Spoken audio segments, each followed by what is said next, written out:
Good power from the leadoff spot. He takes ball one, but the real question is, do the Brewers have a tried and true leadoff man without the injured Ricky Weeks, who's going to miss the rest of this year? Hart, a good player, but he's been batting down in the order, bats second some of the time.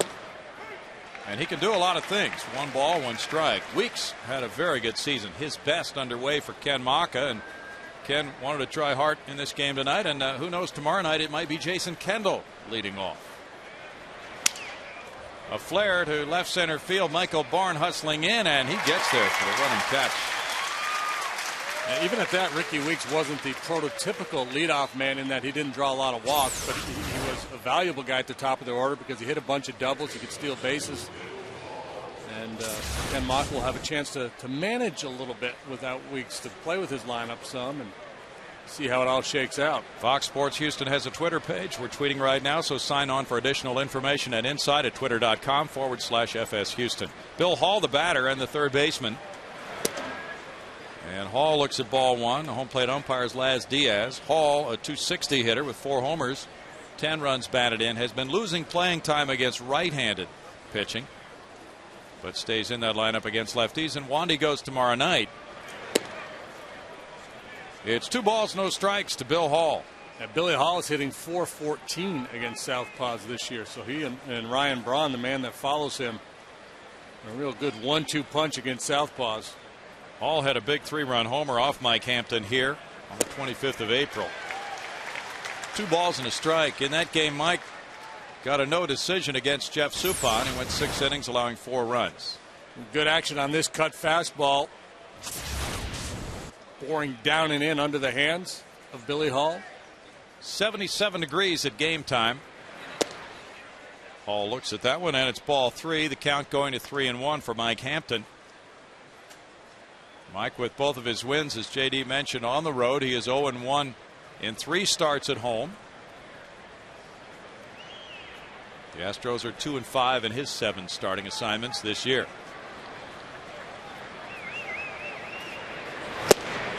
Hall is late on that one, and it's 3 balls, 2 strikes with Ryan Braun in the on-deck circle. Those cutters had Hall thinking in, and he's late trying to get to that outside fastball. The Brewers have a 2-game lead atop the NL Central. They're 24-14. That's cracked to left field. Carlos Lee turns and plays it off the wall. And Hall checks in with a long single. He's aboard for Ryan Braun. Well, Caballo has mastered the wall here at Minute Maid Park. He knew immediately that he wasn't going to have a play on this ball, so he just stops dead in his tracks, backs up, and positions himself to handle the carom.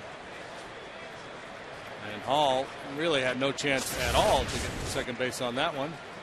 It's so important with Mike Hampton on the mound to get so many ground balls, keep that double play in order. Ryan Braun was 5 for 13 in his first series here this season. .328 for the season, 8 homers, 29 runs batted in for Braun. He's 4th in the league with that .450 on base percentage, and he's 10th in slugging. Third baseman Jeff Plum gets it to Matsui, and then on to Berkman. 5-4-3 double play. The Astros 43rd of the year. No runs a hit, nobody left. Braun bounces into an around the horn twin killing.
starting lineup on this gorgeous night in downtown Houston.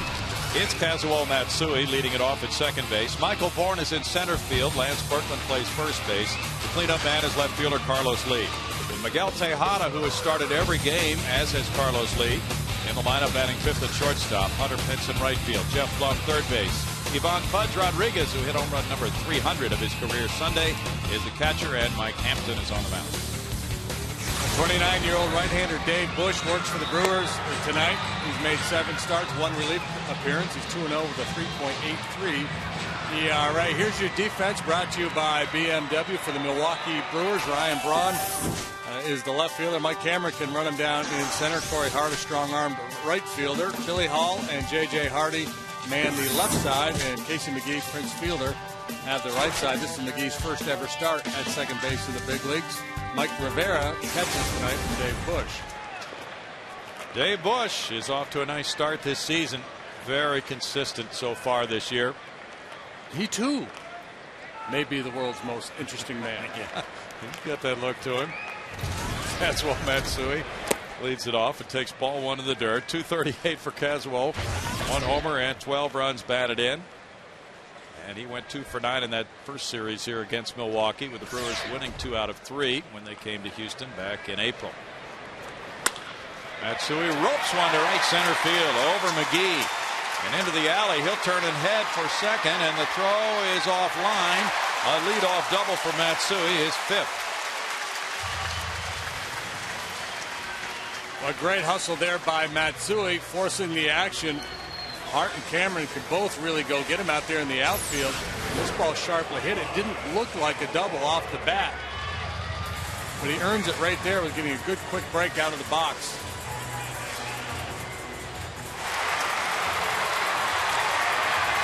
Corey Hart's throw not quite in time, and there's a leadoff double. Matsui at second for Michael Bourne. Corner infielders pinching in tight. You see Hall on the grass at third. Fielder even with the bag at first for Bourne. Lance Berkman on deck. Bourne was showing bunt, and they appeal at third. He did not go through with the swing. It's ball 1 to Michael. 298 hitter with 1 homer and 10 runs batted in. And Michael bunted in Colorado with Kaz on second base in the first inning over there. And I asked him after the game, were you bunting for a hit? He said, no, they put the sacrifice on.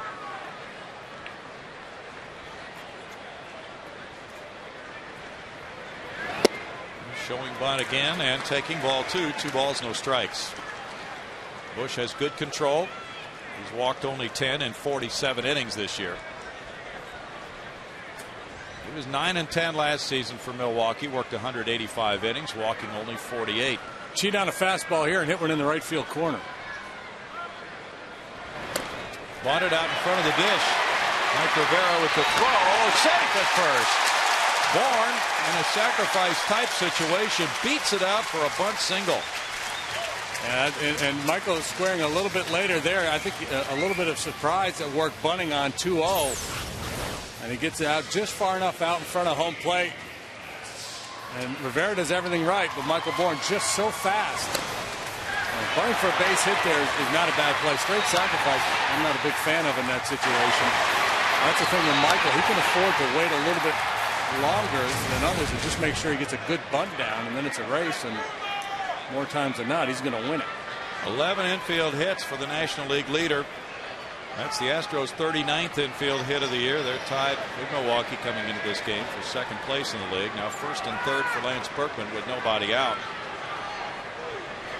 That one really slips on Bush. There was a towel taken out by the home plate umpire, Laz Diaz, to Bush right before the bottom of the first here. 230 for Berkman, 8 homers, 21 runs batted in.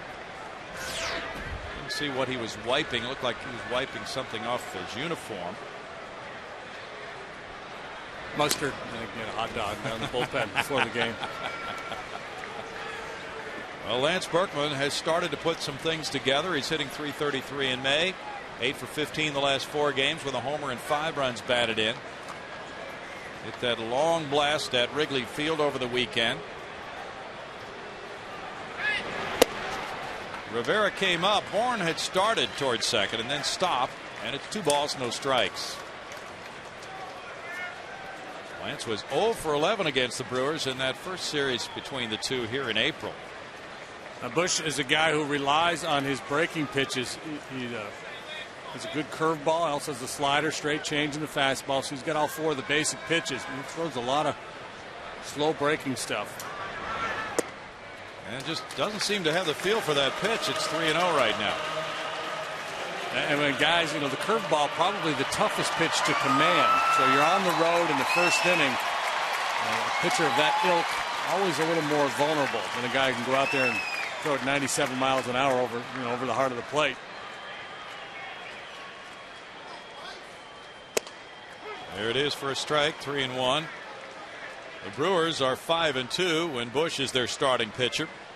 Of his 7 starts, 6 have fallen into that quality start category of 6 innings or more and no more than 3 earned runs allowed. In his career, he's won 45, lost 46. He's coming off a 5-3 win Thursday against Florida, in which he gave up 2 earned runs in 7 innings. And now Michael Bourne started to break on that fake to third, run down here. And here's Matsui scoring on the play. As the tag is not made in time, and Bourne escapes a rundown. Win-win for the Astros. The Brewers get Bourne in a rundown. Matsui sneaks home, and Bourne moves back into first. Wow, how about that?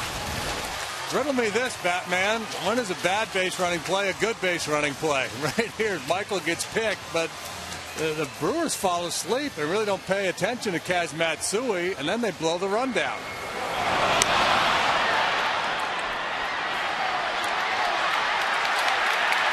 J.J. Hardy looked home, and then there's the missed tag by McGee. And Bush didn't put the tag on Bourne in time, so it's 1-0 Houston. And 3-1 the count on Berkman. Bush walks it. Let's see if the official scorer credits the steal of home for Matsui. He does.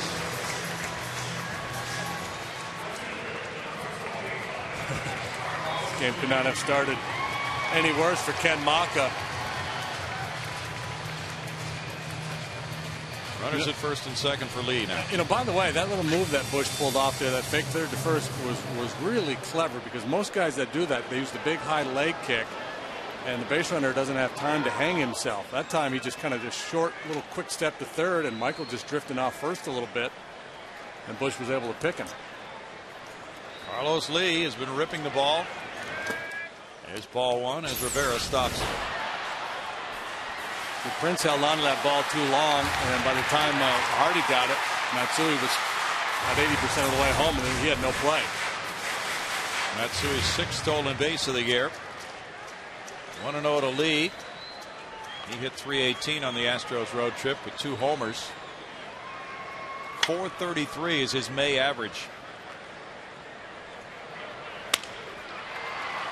2-hopper to Hall. He goes to second. McGee to first for an around the horn 5-4-3 double play. Bourne into third base. 2 outs for Tejada. So that's the second steal of home the Astros have had in the last week. Yeah, pretty crazy.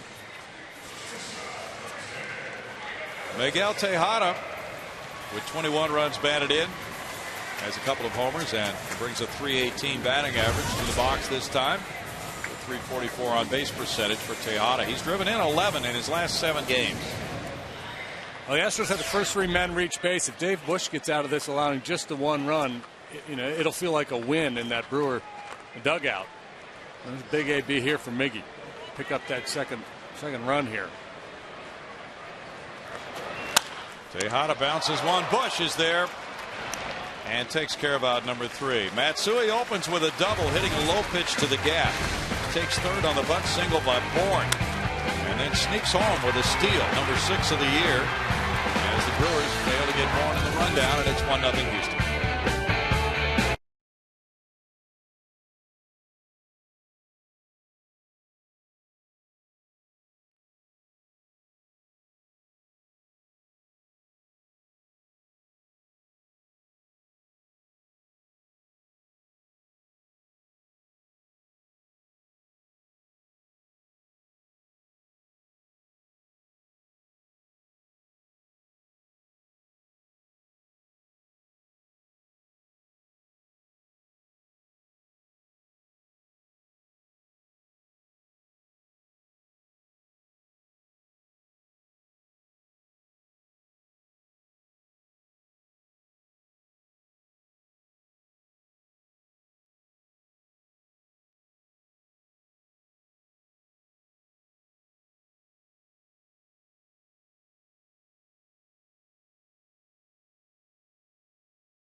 Our bracket challenge, you'll find it at Astros.com. You can cast your vote there today. And this week we're voting between Craig Biggio's final game in an Astro uniform or the 2004 wild card clincher. And you see last week, who won last week? We didn't find out, did we? Berkman's Grand Slam won. Okay. Strike one, Prince Fielder leads the league in walks with 34. When he swings the bat, he's done pretty doggone well, too, with 36 runs batted in, ranking second in the league. 9 homers for Prince and a .271 average. Gets the Hampton breaking pitch, and it's 1-1 in the count for Fielder with Cameron and Hardy to follow. Fielder's certainly one of the hitting leaders, and he's the only Brewer to start every game this season.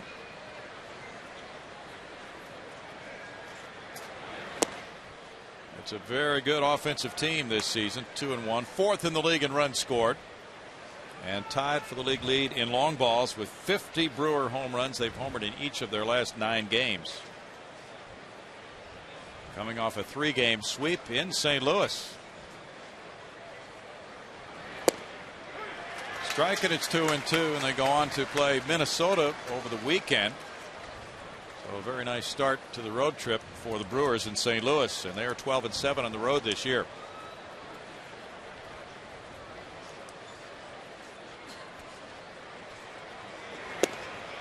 Strike 3. Fielder caught looking. Hampton gets his first K of the night.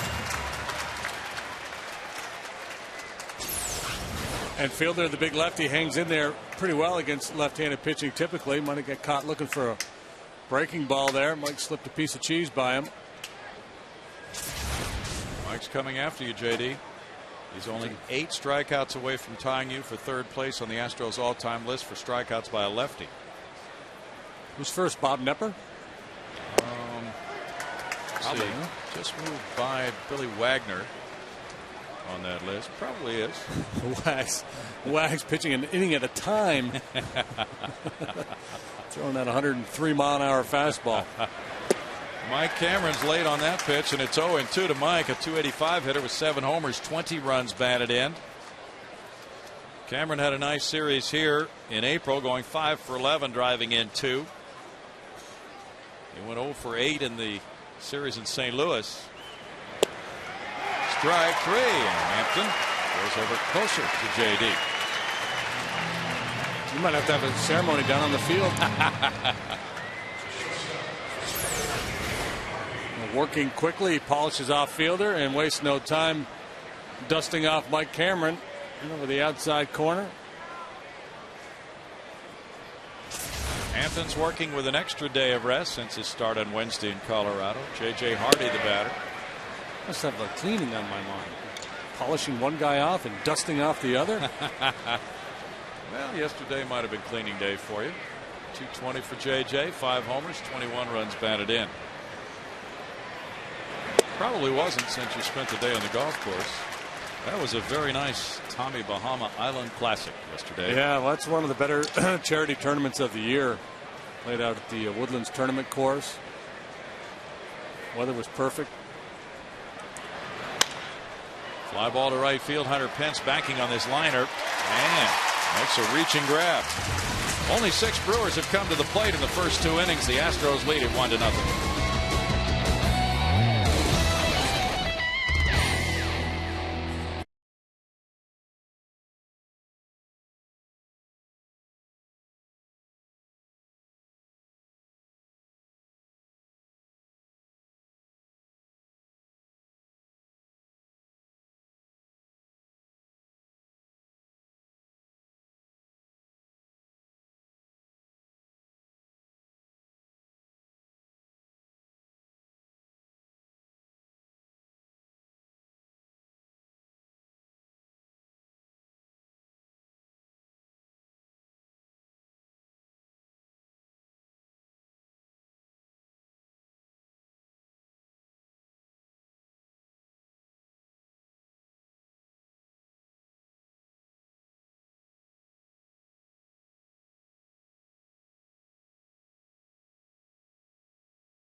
commemorative etched crystal at Minute Maid Park. That's courtesy of the Methodist Neurological Institute. So tomorrow night, Astros Brewers first. 10,000 fans will receive that little goodie. And a goodie to follow in the pitching matchup of Giovanni Gallardo and Wandy Rodriguez. Two pitchers off to excellent starts. Hunter Pence had a rough day Sunday, but nonetheless remains undeterred. His offensive improvement, 323, 4 homers, 15 runs batted in, 399 on base percentage for Hunter Pence. He was 0 for 4 with 4 punch outs Sunday, but the Astros won the game. Bush catches the strike zone, and it's 1 ball, 1 strike to Hunter. Hunter and Michael Bourne just superbly improved offensively this year. And Dave Bush knows about this guy. Hunter 5 for 11 with a homer off Dave.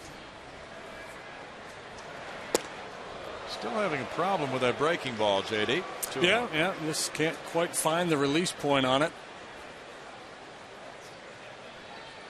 He's been fortunate in that he's missed, in places where he's not going to get hurt by it. The ones that really kill you are the ones that just kind of hang there about belt high. He's been way up with it. Fastball cracked on a line to right field. And whoa! How about that one for Corey Hart? Had a little problem, but he caught it for out number 1. Sinking line drive in the lights, and he just kind of settles in and battles it all the way. A step or 2 further in, he makes an easy play on it, but having a difficult time tracking it. Now Jeff Blum, he's put together a 4-game hitting streak. 269 for Jeff, no homers, 12 runs batted in, and he has good career numbers against Dave Bush. 5 for 11 with a homer. Strike for Bush.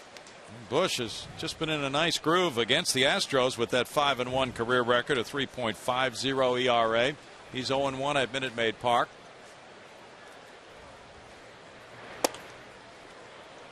It's 1-1, but he pitched a whale of a game here on August 30th, 2006 against Roger Clemens. Got a no decision, 7 innings of 2-hit shutout baseball. And later on, the Astros won the game 1-0 after he left. He had a complete game shutout against Wandy Rodriguez September 10th of 2006 in Milwaukee, in which he had no walks and 10 strikeouts. Foul ball past Cheo Cruz. I bet you he had his curveball working in those games. Yeah. And when he gets a lot of strikeouts, it's because he's got that hook working. Right now, struggling with it, so the Astro hitters can more or less disregard that pitch right now. And of course, he's got a lot of options. He throws the slider as well. Fly ball near the left field line, goes foul into the seats. Yeah, he does. And Bush normally has his stuff working together very nicely. When he faces the Astros, he's had a good learning curve in the major leagues. 2nd round pick by Toronto in 2002. At Wake Forest, he was a catcher and a closer, but he's developed into a good major league starter. And there it is. He pulls the string for a strikeout, number 1 of the night. No longer will the Astros be able to disregard the curveball. No. That was a dandy there. And you got to stay with it. Early in the ball game, just because you throw a few bad ones doesn't mean you put it in your back pocket. Coming up later in our Dodge Grab Live feature, Wesley Wright fills us in on what he is reading. Stay tuned for that. What a special moment. Home run number 300 of his career coming on Sunday at Wrigley Field in Chicago with his father in the stands for Pudge Rodriguez. 5-game hitting streak for Pudge.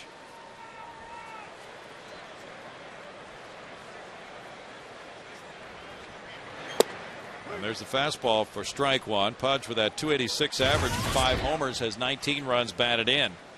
Batting 8th much of the season. One of 16 active players who have hit 300 or more home runs. 293 of those as a catcher.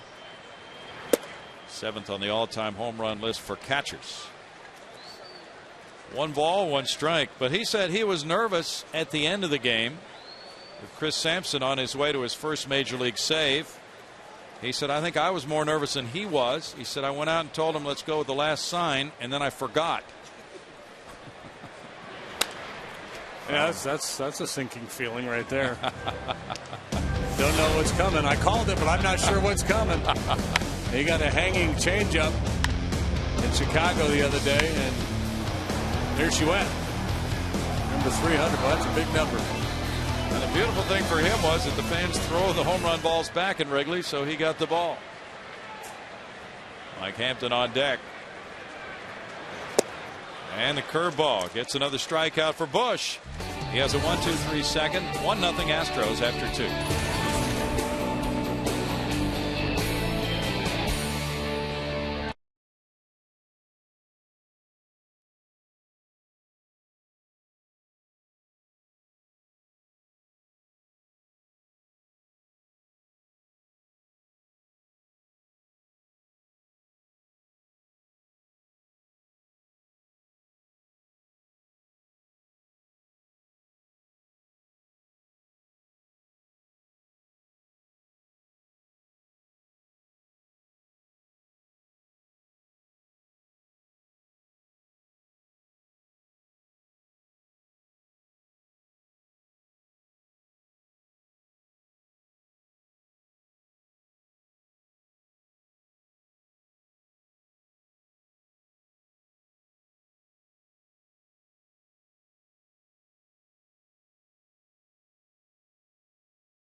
Town this weekend. You know what that means? It's the Lone Star Series, the battle for the Silver Boot. On Friday, the first 10,000 fans will receive a Lone Star Series cap. That's courtesy of Farmers Insurance. We've got fireworks after the ball game presented by Marathon Oil. And then on Saturday, after the game, a post-game concert by Reckless Kelly. I've got one of those at my house. I was going to say, isn't that your daughter's nickname? Astros.com for tickets. She might be fronting that band on Saturday afternoon. We're in trouble now. Mike Rivera leads it off in the third inning. 1-0 Astros.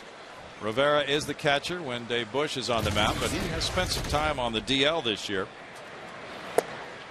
And just came off not too long ago. There's ball 1 to Mike Rivera. He was activated. He had a sprained left ankle on Thursday. He had been placed on the DL the 29th of April. So 375 for just 16 at-bats this year. And Jason Kendall gets another 24 hours to enjoy, talking about hit number 2,000 of his career yesterday in St. Louis. 2 balls, no strikes to Rivera. This is his 6th start. All of them with Dave Bush on the mound this year. Off the end of the bat to right field. Hunter Pence, though, as the ball carries, is back on the warning track. 1 out. Hampton surrendered 2 home runs when he faced the Brewers here on April 25th. Casey McGee, the batter. McGee has been a handyman, formerly with the Chicago Cubs organization. He is a very good third baseman, playing second tonight. 188, no homers, no runs batted in for Casey McGee. 10th round pick in 03 by the Cubs. The Brewers got him on waivers last year. Here's ball 1. McGee, like Mike Rivera, has just 16 at bats with the Brewers this year. He's from Santa Cruz, California. Went to Fresno State. 6 years in the minor leagues. Made his major league debut last year against the Astros. 2 balls, no strikes with Dave Bush on deck. McGee had 24 at bats with the Cubs last season. Spent the bulk of the season at Iowa, where he drove in 92 runs with a .296 average and a dozen homers. Hampton gets a strike, and it's 2-1. Brewers are 15-7 against the NL Central. The Astros are 8-15. Greg Lucas is tweeting down in the press box next to John Kelly. And there's Bart Ennis on his other side. Hard-working crew. 3 balls and a strike. And we have a hard-working crew alongside them with the Astros publicity crew. Eugene Diaz and Sally Gunter looking up those steals of home.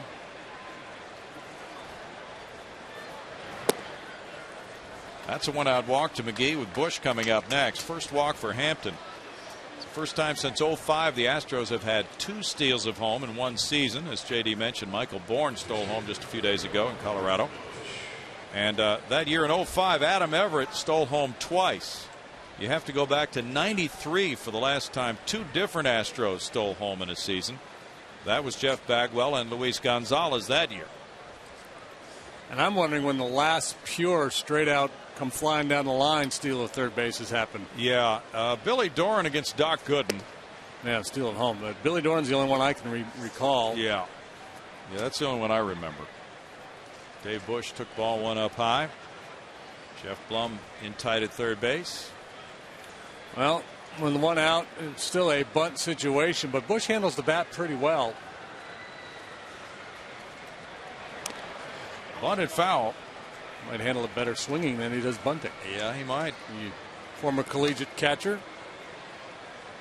Brad Fisher's the coach at third. Willie Randolph is the bench coach this year for Ken Maka, who took over this club after having success with the Oakland A's. Randolph has been given credit for some of the defensive improvement for Ricky Weeks at second base. An unfortunate injury to his wrist. And he's having surgery, so he's out for the rest of the year.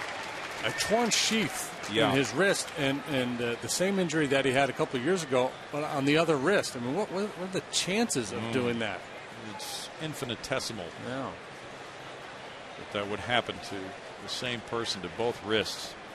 Must be something to do with the you use that big fat handle on the bat, and he's got tremendous bat speed. Very violent swing. I mean, that's maybe it's just his anatomy. Who knows? Yeah, it could be. Bob Uecker said he did it during batting practice, and he said he walked off the field and he said, I was on the bench and he didn't speak, and he said I knew something was wrong then. So he's a very personable guy who always speaks.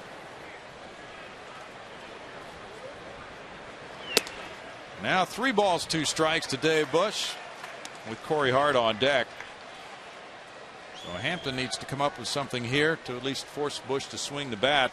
Tough thing for Mike is he has a hard time throwing the ball straight. You know, his fastball is either he throws the cutter or the sinker. See him take the ball across 4 seams and just throwing right down the middle very often.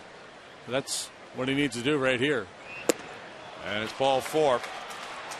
Back-to-back walks to the 8-9 hitters have Hampton facing Corey Hart here with 1 out. Hampton now with 19 walks. He's pitched 41 innings this year. Hart hit a fly ball to center and shallow left center for Michael Bourne, leading off the game.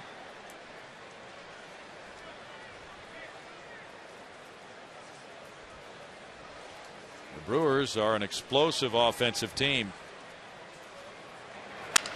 Hart rips a line drive. Carlos Lee in left with the catch. That ball really hammered. 2 outs. Sometimes you're good, sometimes you're lucky. Right there, Mike got lucky. A couple of walks and then an absolute pee off the bat of Corey Hart. Bill Hall singled off the wall in left, and that proved to be a key play, that he only got a single on a well-played ball by Carlos Lee because he was erased on a double play ball hit by Ryan Braun.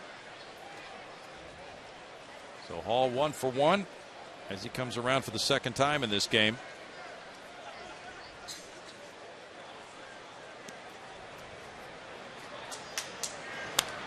Foul back, strike 1 to Bill Hall. Hampton already has thrown more pitches in this inning, 16 than in either of the first 2.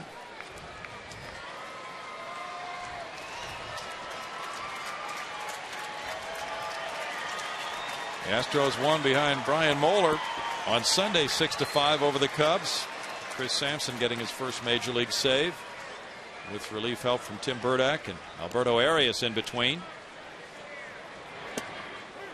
Strike, and it's 0-2. And now with the extra rest here for Hampton and Rodriguez as they pitch against Milwaukee tonight and tomorrow night.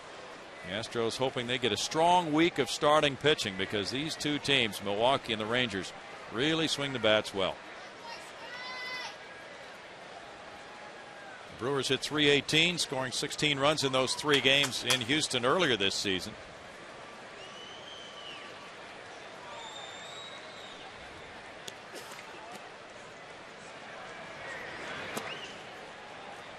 It's 1 ball, 2 strikes. Hampton's 4-2 lifetime against this Milwaukee club with an ERA of 3.10.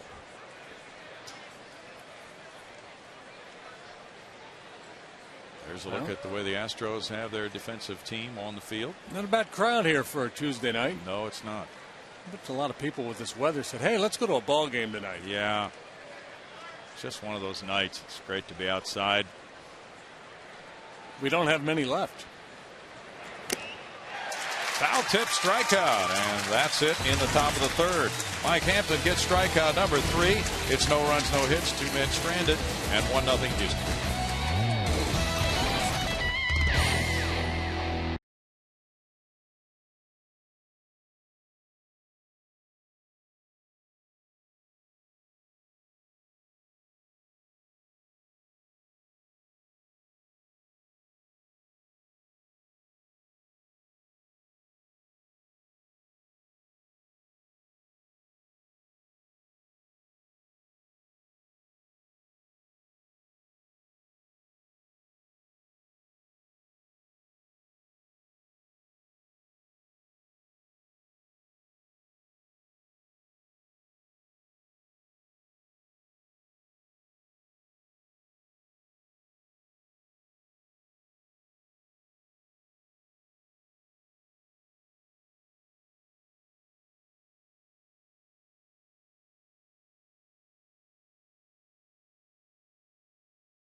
Aflac, by your Texas Ford dealers, by Reliant Energy, and by Southwest Airlines.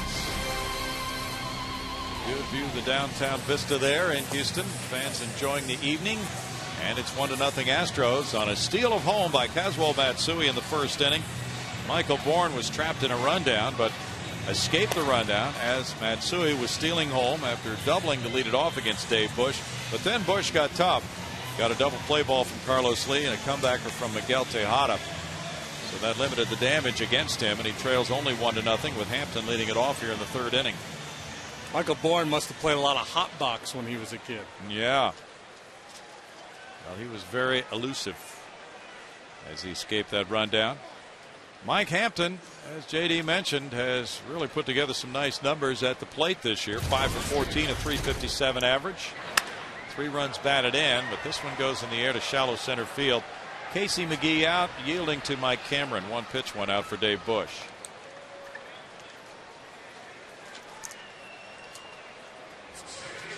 Our Reliant Energy power play is the steal of home by Kazuo Matsui. There's a fake to 3rd, a look to first base, Bourne in a rundown. J.J. Hardy glances home, but then does not throw as Matsui is stealing home, and Bourne eludes the tag by McGee and makes it back to 1st ahead of that tag by Dave Bush. I think Big Prince needed to give that ball up sooner to J.J. Hardy. By the time Hardy had it in his hands, he had no play on Matsui. Matsui looks at strike 1 on the fastball from Bush. He's Brewers starters have really put it together this year on the way to their 24-14 record. Inside for a ball, 1-1. They have 24 quality starts. That's tied for the best in the majors. That's at least 6 innings by the starting pitcher. Not a favorite stat of a lot of people. But nonetheless, they've been piling up the innings, 2-1 the count, and they're tied for third in innings pitched by starters in the National League. Well, if you've got a team that scores a lot of runs and you got a good bullpen, if you go 6 innings and allow 3 runs, that's, it's going to lead to a lot of wins. It's when you project it out, that's a 4.5 ERA, which is 6 innings, 3 runs would be a 4.5 ERA, which is probably right around league average.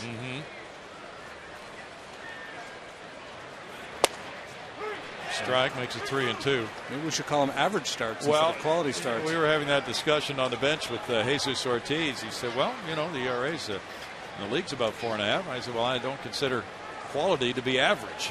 I think it should be above average if you're going to define a quality start. Slapped on the ground to shortstop. Hardy with the play. Out number 2. But in Dave Bush's case, it's been better than average in all of those starts that he has made and kept the Brewers in those games. Now Michael Bourne reached on the bunt single, so the Astros played some little ball there in the first inning. A Matsui double, a Bourne bunt single, and then Matsui stealing home.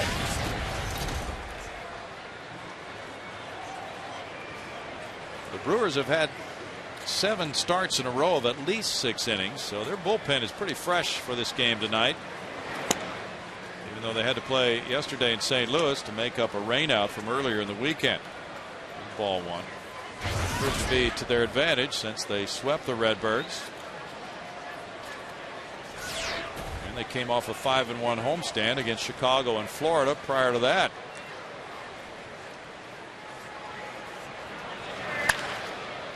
Fouled away. 1 ball and 1 strike. And it's been the same 5 starters so far, JD, for the Brewers this season. So the injury problems have not really caused anything to their rotation yet, but the Weeks injury might be felt pretty heavily as the weeks ahead will tell us. Well, and that's if you're the Brewers and you're contemplating, as we're getting about the quarter pole of the season here, and you take stock of your team and what you need to do to get a little bit better. They were probably thinking about maybe one more pitcher, but now with Ricky Weeks being done for the year, I imagine they're thinking about finding a second baseman somewhere. Because Craig Counsell is a real good guy to have coming off your bench, and you lose that if you run him out there every day.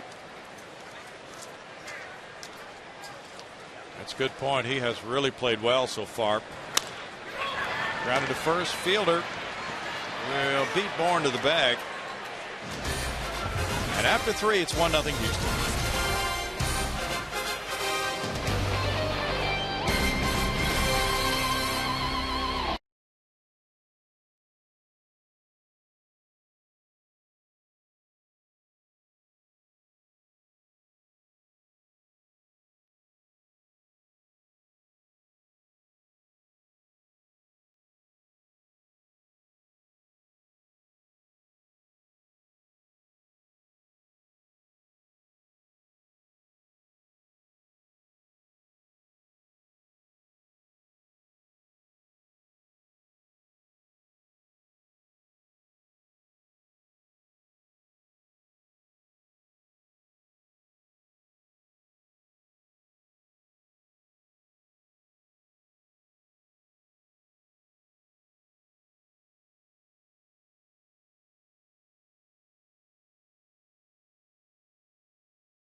Going to the top of the fourth inning, Mike Hampton in quest of win number 3 of the season.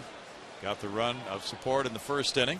And Mike has had very good run support in his career, as we learned today from Stats Incorporated. Ryan Braun leads it off in the fourth.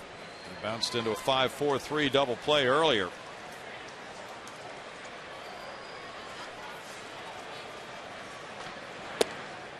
There's ball one. Mike Hampton, since 1975, has the second best run support per 9 innings in the majors. Kirk Reeder is number 1 on that list with a minimum of 1,000 innings pitched. And Russ Ortiz is third. Because they're such likable guys. Yeah. Hey, I want to score runs for you. Pitching in Coors Field probably contributed to that somewhat. You're right about that. Pretty good offensive clubs. Mike pitched for his first go around in an Astro uniform. That 98 club could mash. 3 balls, no strikes.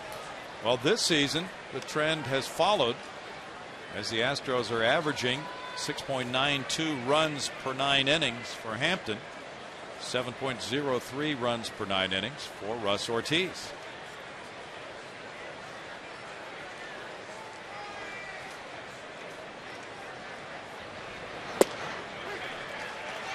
Three balls and a strike. Pirates lead the Nationals 5-0 in the top of the fourth inning at Washington. They have Jeff Karstens on the mound against Chiron Martis, and Andy LaRoche hit his second home run. That was a 2-run shot. That's a walk to Ryan Braun, number 3 for Hampton. This Milwaukee club has drawn a lot of walks this year, ranking 3rd in the National League. It's a big part of their game plan. Running is not a part of their game plan. They've only attempted 20 steals. Prince Fielder was caught looking in the second inning. And they beat you with patience and power. And up and down their lineup, they have legitimate long ball threats. I'd be surprised to see them have 6 or 7 guys end up with 20+ home runs. Ball 1 to Fielder.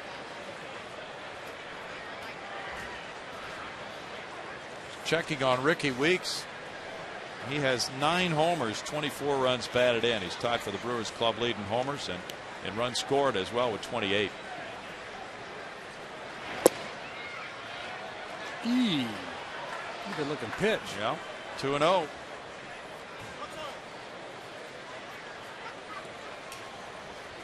This is the first of a 3-game series. Pudge Rodriguez with his arm around Mike Hampton, and it'll be Wandy Rodriguez and Giovanni Gallardo tomorrow night. Roy Oswalt and Jeff Supa on Thursday night. Cut fastball just off the outside edge, I guess.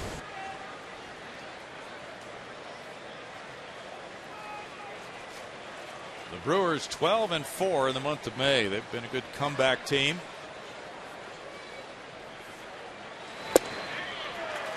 Two balls, 1 strike. Braves lead the Rockies 6-1 in Atlanta in the 6th. Again, a little cut fastball up a little bit. Jair Jurgens pitching tonight for Atlanta against Jason Hamill for Colorado.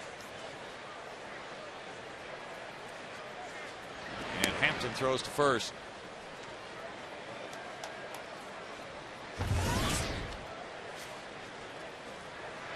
.48 pitches, 24 of each for Mike so far. The Brewers will actually come here one more time before the Astros ever play a game in Milwaukee. Carlos Lee over toward the line. This looks like a hit for Fielder, and it is in the corner. Here's Braun racing to third, getting a stop sign, running, and now stopping, and they got him hung up if they execute. Here's a throw to the plate, and he scores as the throw gets by. Hampton backs it up. Braun was in no man's land, and Miguel Tejada's throw skipped by Pudge Rodriguez. And it's tied 1-1. We've had some interesting plays on the bases in this one. There hasn't been a whole lot of action in this ball game, but when there has been runners on bases, but some goofy stuff going on. First was the botched rundown by the Brewers, allowing Matsui to score, and now Braun running through the stop sign You see Brad Fisher saying, "Whoa, big fella," and by the time he stops, he realizes he can't get back. And I'm not sure why Mickey held that ball as long as he did. I mean, he had him dead to rights. Just throw it home and get him in a rundown if need be. And right there, once he starts to commit, unload it. Now it's a 1-1 game, and it's Mike Cameron batting. Ruled a double for Fielder. And they're giving him an RBI with no error on the play. That's not right. I don't think so. He should have been out. 1-0 the count.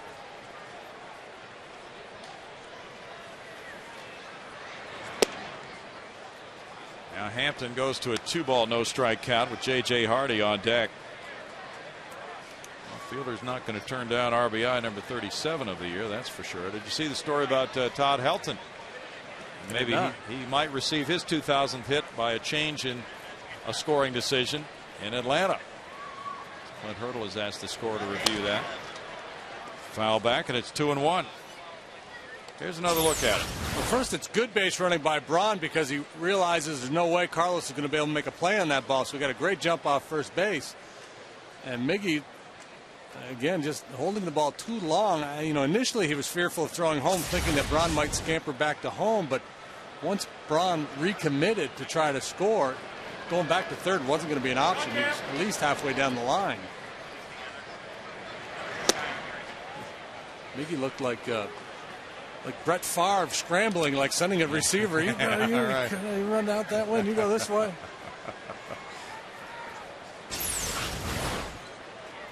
And Fielder taking that big turnaround second base, and if somebody had snuck in behind him, they might have had a play on the big fella. 3-1 on Fielder. Mike Cameron the batter. And 3 balls, 2 strikes.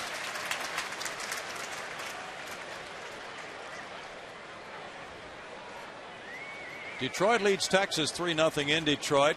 Bottom of the 7th inning. Dontrell Willis pitching a dandy tonight. Good for him. Welcome back. Matchup of first place clubs there. Hampton comes back to whiff Cameron. 1 out. That's his 4th strikeout.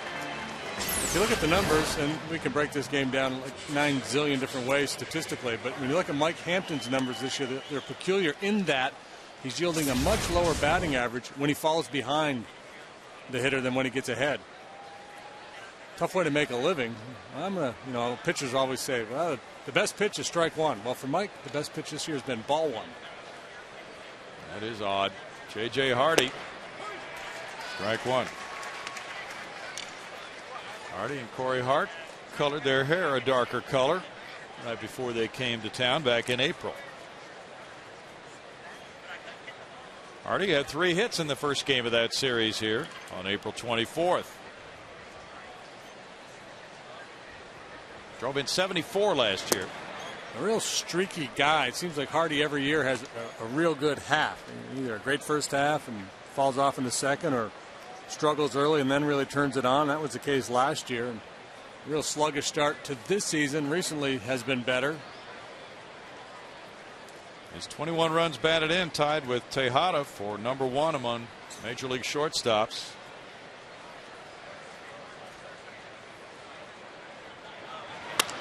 Line shot, low bridges Hampton. On through to center. Michael Bourne picks it up. Here's Fielder coming to the plate. The throw is offline, and he scores to make it 2-1 Milwaukee.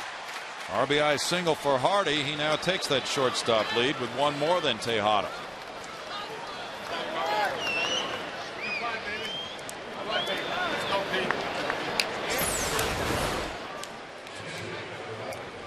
Yeah, Hampy, a very good fielder. Awfully quick out there, but not quick enough to snare that one. Pudge would never admit to it, but if I'm catching and Prince Fielder's coming down the line, I'm thinking I'm not so disappointed that it throws a little bit offline. Not at all. I want to take that charge. Thank you. Mike Rivera bats next. He hit a fly ball to the warning track in right. Hampton delivers ball 1. He's thrown strike 1 to 6 of 16 batters. But Rivera made it out on a 2-0 pitch. the 3rd inning. Well, there was a guy who wore that Brewer uniform a long time ago that was very effective that way. Big Pete Vukovich. Yeah. He'll get you 3-1 and throw you that changeup and pop you up. Long to his left. Throws to second. Matsui relays to first. Double play ball. Second of the night for Mike Hampton. The Brewers grab the lead with 2 runs, 2 hits. And in the middle of the 4th inning, it's 2-1 Milwaukee.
Lance Berkman last year hit .471. That's the all-time best in May.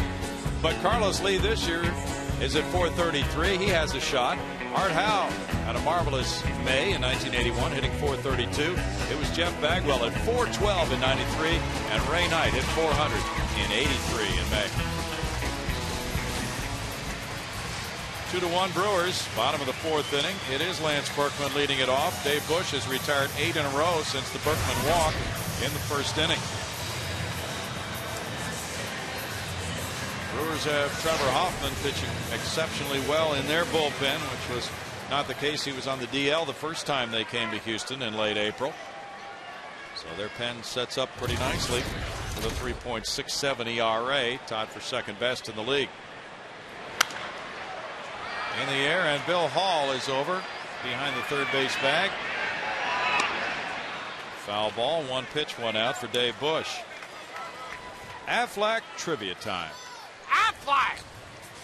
Let's see what we have tonight. Jason Kendall became the 4th player in Major League history to have at least 2,000 hits and 1,800 games at catcher. Name the other 3. Pudge. Okay.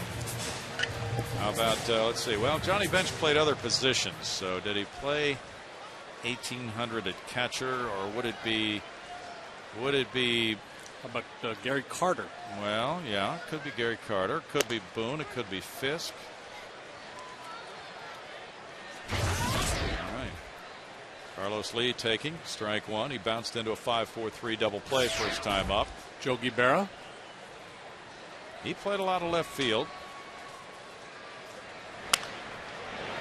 Grounded foul, and it's 0-2 for Dave Bush. Did he play a lot of left field? You know, I remember him playing a fair amount of left field, but how do you define a lot? Not sure. I'm going to look it up, by golly. Elston Howard caught a lot. Yeah. So I think so, yes. I think he played a lot of left field. In the early years he did, because the manager didn't trust him a whole lot to catch, according to a recent book that Yogi wrote. 1 ball, 2 strikes. Well, let's see here. He did not play 1,800 games as a catcher. He played 1 shy of 1,700. Okay. In tight, and it's 2-2. And played 260 games in the outfield. So Yogi is not correct. Sorry, Lawrence Peter. That's Lottie. all right. He has a lot of other honors. His nickname as a kid was Lottie. Hit by the pitch. The curveball that time, which had been so good for Bush, slipped out of his hand, and he has a hit batsman. His 6th of the year. Well, a lot of pitchers prefer the slider to the curveball because the curveball being a bigger breaking pitch is more of a touch pitch and is just tougher to control. But having said that, if you do control it, it becomes a really effective weapon because it is a bigger breaker, and the hitters don't see as many of them. They see sliders almost every night. Guys with big old curveballs are fairly rare. 9 straight had been retired by Bush and his ball club. Now it's Miguel Tejada batting. He went for the first pitch and hit a grounder back to Bush.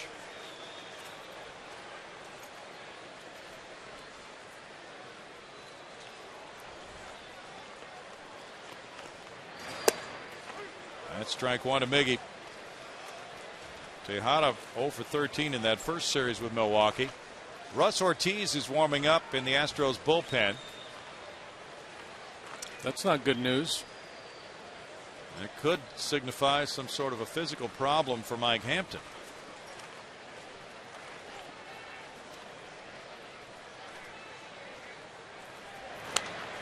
Foul back, and it's 0-2.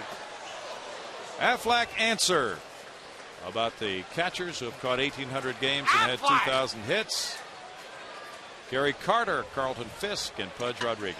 I think that's a win right there. That's an A+. Yeah. We provided more answers than necessary under our scatter shot theory, and we got 3 that were correct. We eliminated Yogi. Yeah.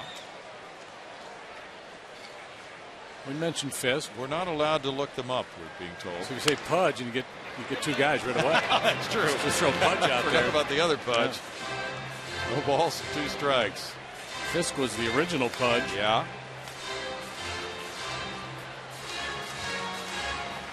Well, this Pudge was really pumped up last Sunday's game.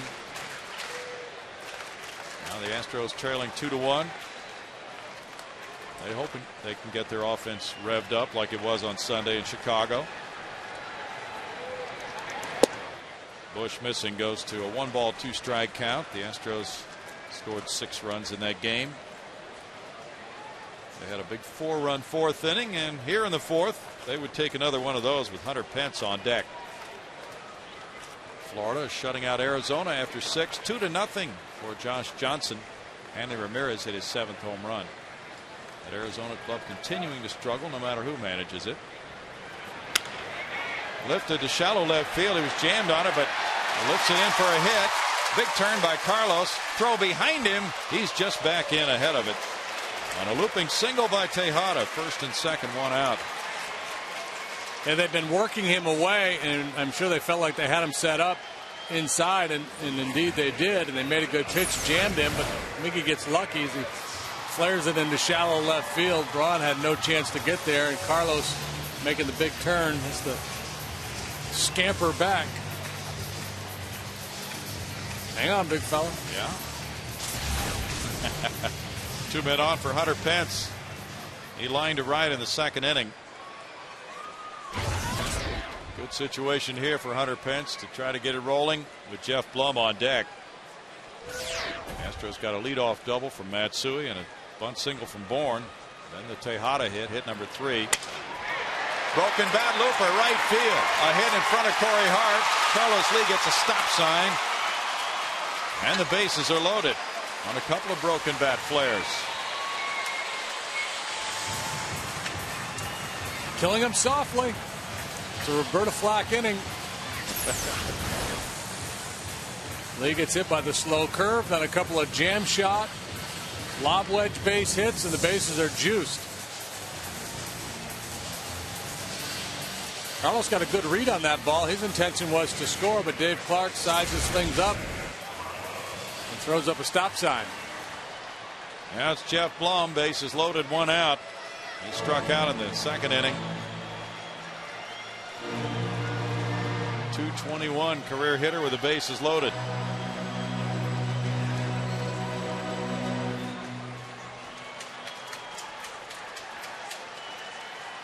The Astros as a team are hitting 280 with the bases loaded this season.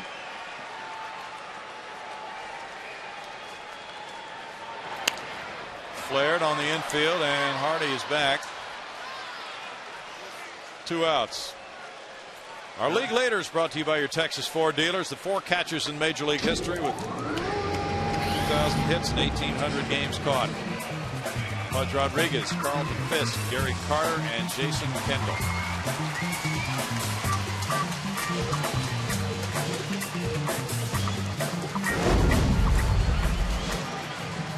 Now it's Pudge Rodriguez. Darren Erstad on deck to pinch hit for Mike Hampton.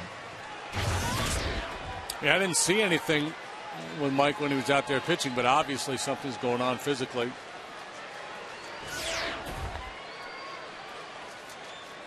There's Hampton in the dugout with Rodriguez batting with the bases loaded, 2 outs, having struck out in the second inning.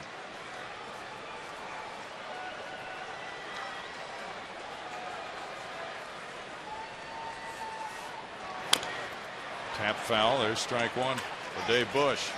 You have to pitch 5 innings to qualify for a win, so even if the Astros were to put a big crooked number on the board here and go on to win, Mike will not qualify for the W if indeed he does come out of this game, and it sure does look like that's going to happen.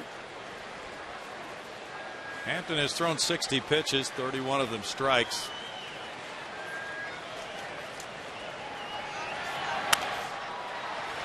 Little grounder to second base. McGee over to first, and in the 4th inning, no runs, 2 hits, 3 men left for the Astros. 2-1 Brewers after 4.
AT&T, by Steel, by Dodge, and by Southwest Airlines.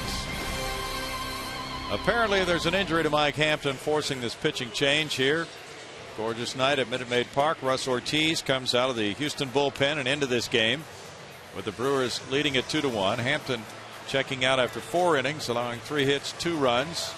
Walking 3, fanning 4. Ortiz coming in with a 2-1 record and a 5.55 ERA. Russ has pitched 8 times this year, 4 times as a starter, 4 times out of the pen. The last time a week ago in Colorado, worked 3 innings, allowed 4 hits, 3 runs. And struck out 4 in that game. Only one of the runs was earned against him. And he struggled with his control. 19 walks, 20 strikeouts so far in 24 innings.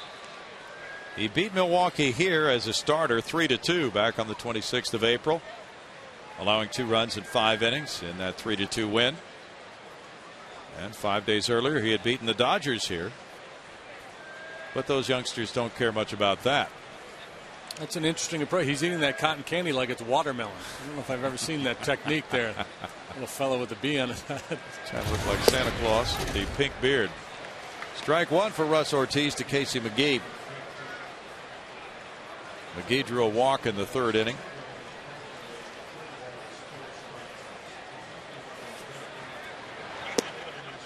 Ortiz with a breaking pitch goes to a 1-1 count with pitcher Dave Bush on deck.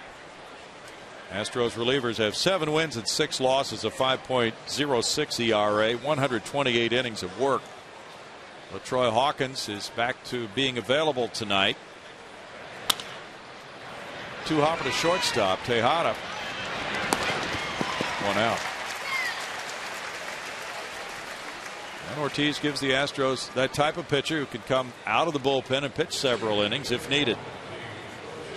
As JD mentioned, he went 3 in relief last Tuesday at Colorado. He also had a 3-inning relief performance here in that first series of the season against the Cubs. Dave Bush drew a walk in the 3rd inning. Ball 1 to Bush. With Corey Hart on deck.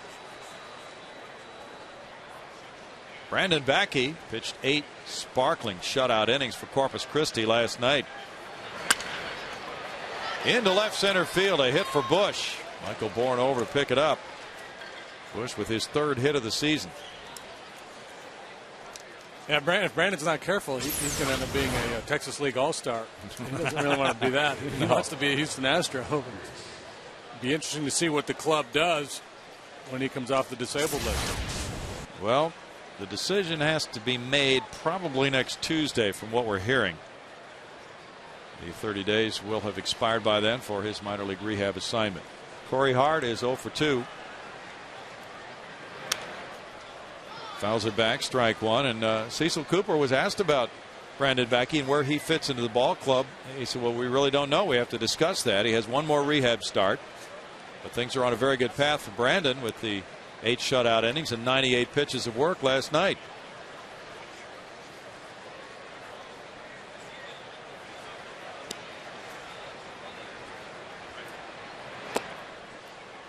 It's 1-1. Brandon has been building back that arm strength after the strained left side injury in spring training. In his 5 rehab appearances, he's 3-0 with an ERA of 1.50.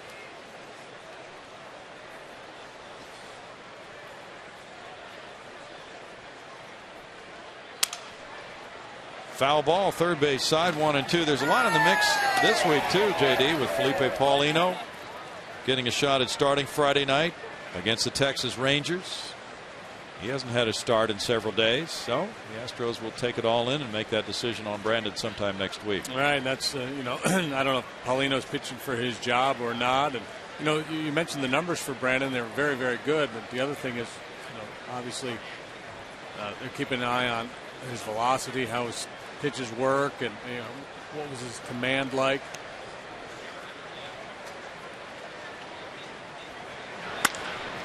To right field, Hunter Pence measures it. 2 outs. Major League Baseball and People magazine are looking for individuals who have made a difference in their community. 30 everyday All-Stars will be honored at the 2009 All-Star Game in St. Louis. To nominate, go to peopleallstars.com.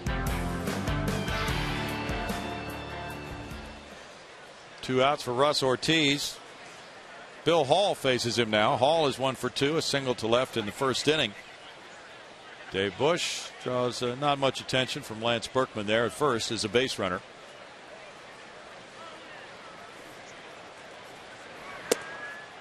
There's ball 1 to Hall. Hall slipped to 15 homers and 55 runs, batted in last year as a third baseman.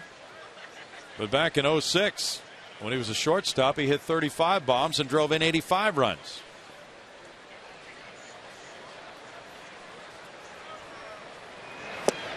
Billy Hall, a guy who swings and misses a lot.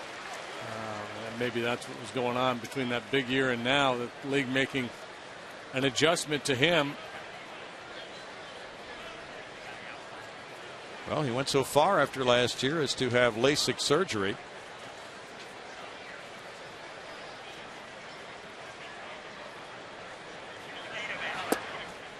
Lays off that one, and it's 2 balls and a strike. Quite a pitcher's duel in St. Petersburg. Oakland Athletics nothing. Tampa Bay Rays nothing after 8. Josh Outman started and went 6 for the A's. It's James Shields still in there for the Rays. 2 balls, 2 strikes. There you see the way the action is shaping up with the Yankees leading Baltimore 2-1 in the 7th inning. Toronto at Boston. Toronto has played only 3 games within the AL East all year until tonight. And the White Sox got 3 against Minnesota.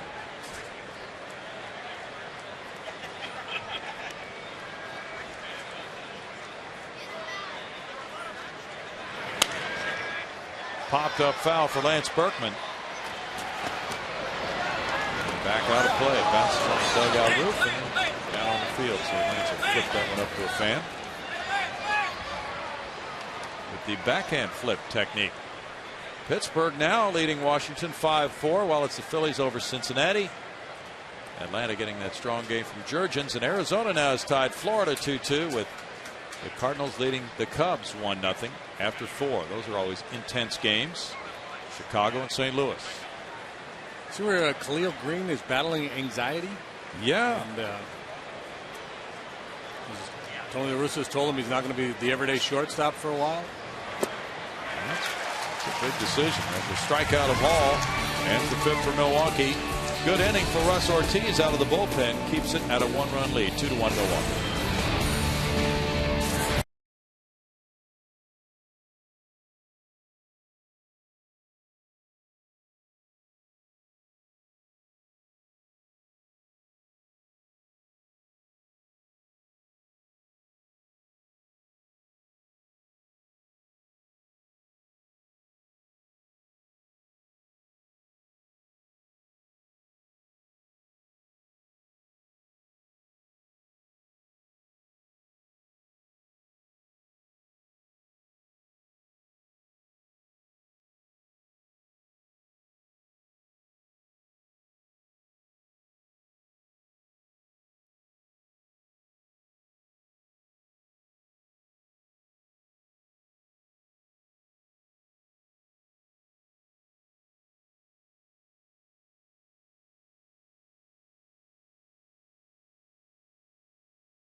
The bottom half of the 5th inning. This date in Astros history is brought to you by the MD Anderson Cancer Center. On this date in 1968, Dodger Stadium.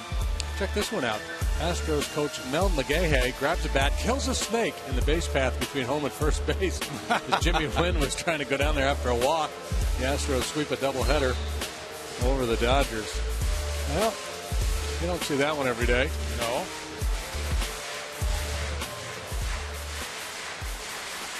Back before the days of the Snakes, the Arizona Diamondbacks.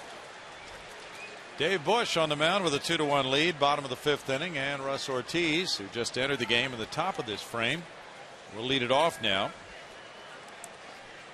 Doesn't hit a fly ball. His only at bat. We don't have an injury report yet on Mike.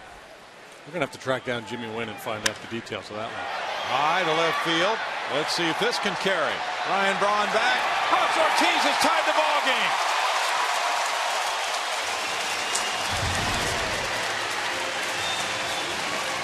First home run this season for Russ Ortiz, who's making an immediate impact both with his pitching and his bat. Well, the Astros, they must have the game plan that says, hey, go up there looking for that first pitch fastball off Dave Bush, because in each of the last 3 innings, they've attacked that first pitch. Hampy flew out to center field. Lance popped up to third. And the third time's the charm as Russ Ortiz gets that high fastball, whacks it into the seats. Career home run number 7 for Russ Ortiz. Number 1 this season. And it's tied. That's why he and Hampy have had all that run support. They can hit. They're helping the cause.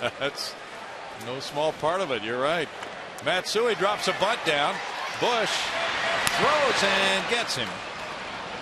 One out here in the home fifth inning after a leadoff homer by the pitcher Ortiz.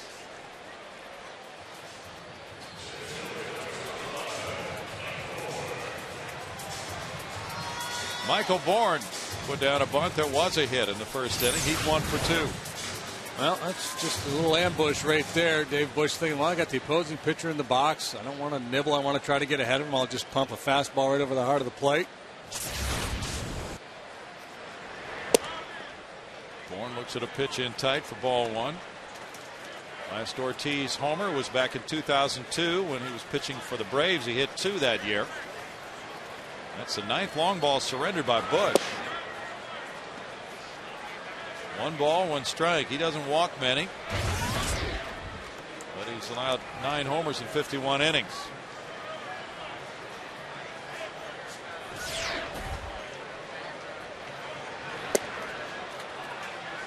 It's 1 ball, 2 strikes. Bush throwing a changeup there to Bourne.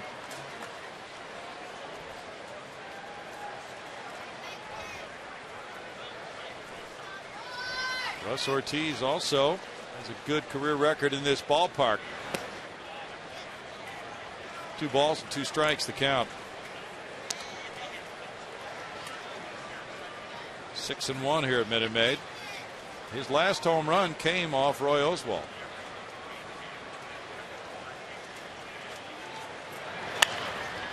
Fouled away. Still 2-2 to Michael Bourne.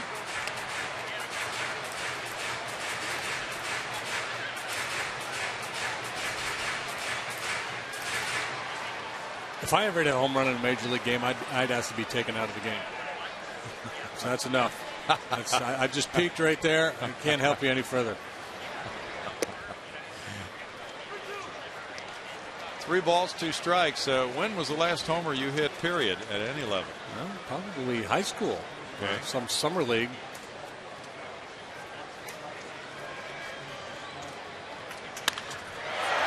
Line drive right field corner. It bounces. It kicks off the wall, stays in play. Bourne is at second and stopping there as the throw comes in. A double for Michael Bourne, his 7th of the year. We just got the injury report on Mike Hampton. Sounded like a cut on his left thumb. Yeah, that's what I heard. There's that one I was talking about, Michael, up there last time. Look for that fastball, get the head out. You know, everybody knows he's been working hard at trying to shoot the ball the other way, so they're going to try to work him in from time to time and kind of upset the game plan a little bit when you turn on the ball every now and then. Puma power, they say. So Puma is batting. He's walked and fouled out. .344 career hitter against Dave Bush.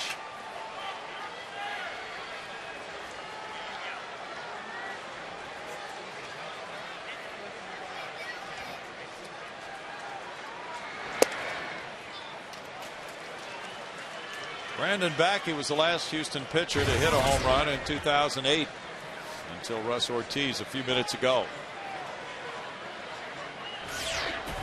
That was August 1st of last year for Brandon.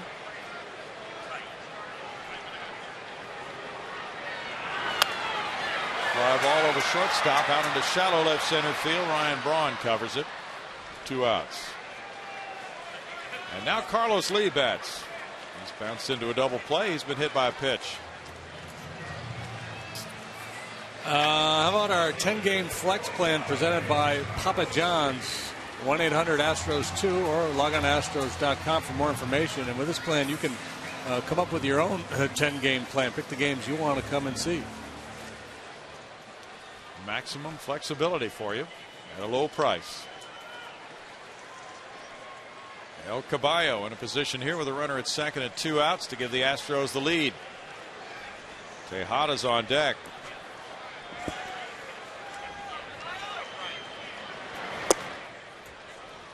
Lee looks at ball one. Interesting article today in the Houston Chronicle by Jesus Ortiz talking about Michael Bourne and his improvement as a hitter.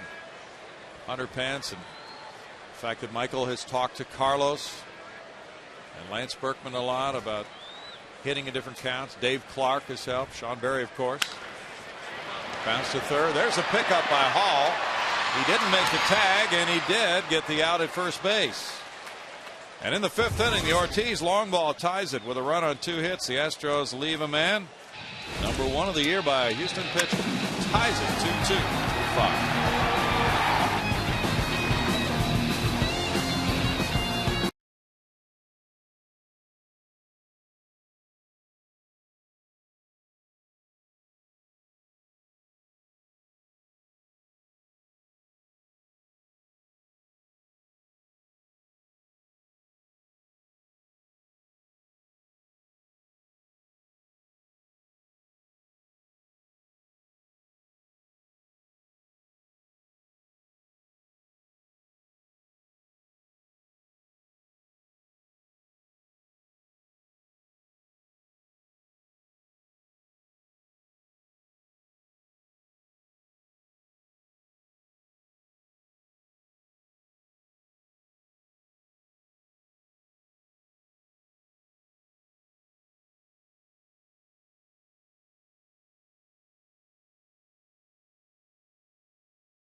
Last spring was power positive thinking. So I'm big into, positive thinking and, just kind of seeing yourself in a place and visualizing that happening to you. Russ Ortiz with strike 1 to Ryan Braun. 6th inning opens with Braun 0 for 1 with a walk. He rode home on the fielder double. So positive thinking is what Wesley Wright is channeling these days. Very good thing for a competitive athlete. Or just about anybody for that matter. 1 ball, 1 strike, and this game will force some negative thoughts. This game of baseball. Oh, baby, will it ever? It'll really test you as far as the positive thinking goes. Yeah, there are times where you go, yeah, I'm positive I stink. Positive I should have stayed home. I hate this game. But you also love it. 2 balls and a strike. Love-hate relationship for many people who play this game. Phillies 4, Reds 3, bottom of the 8th at Cincinnati. Cole Hamels started for the Phils. Johnny Cueto was the Reds starter. They're both gone now. Ryan Howard hit his 9th homer for the Phillies. The Reds have long balls from Jay Bruce, number 12, and Jerry Hairston Jr., number 4. Well, obviously a big inning here. Working the 6th inning. 3-4-5 due up for the Brewers.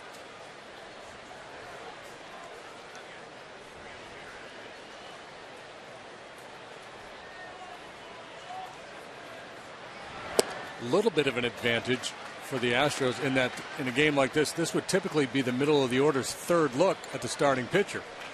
But obviously with the injury to Mike, this is the middle of the order's 1st look at Russ. And Braun will work the walk. 2nd time he's walked tonight. 2nd time he's walked leading off an inning. Now Fielder had the RBI double to the left field corner after striking out looking. The other thing I was going to ask you about, whether it's an advantage or not, bringing in a right-handed reliever after a lefty starter has left the game, with the Brewers set up to face a left-hander with their lineup. Snap throw to first, runner back. It can, but most of the Brewer regulars are in there anyway, whether it's a righty or a lefty on the hill. And Russ is not the type of right-handed pitcher that's just going to chew up right-handed hitters.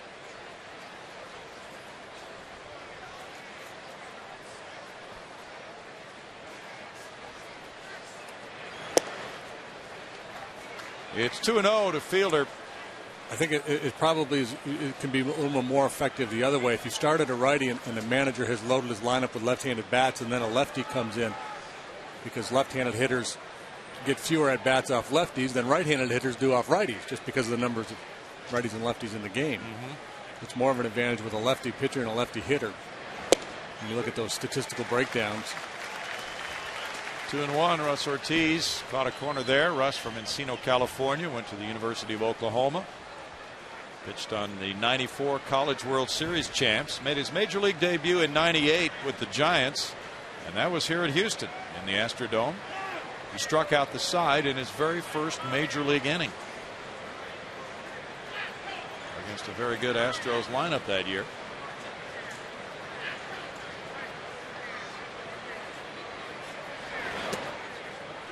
In the dirt for ball 3. Now 3-1 to Fielder.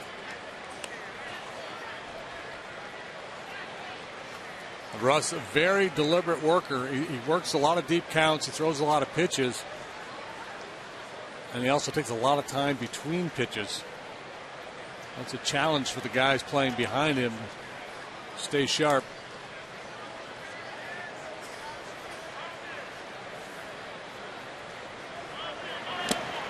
Fastball gets a swing and a foul tip, and it's 3-2. Last start for Russ was here against the Cubs on May 7th.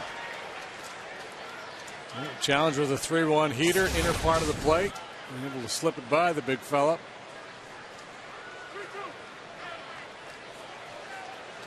Russ left a 2-2 ball game here against the Cubs on May 7th.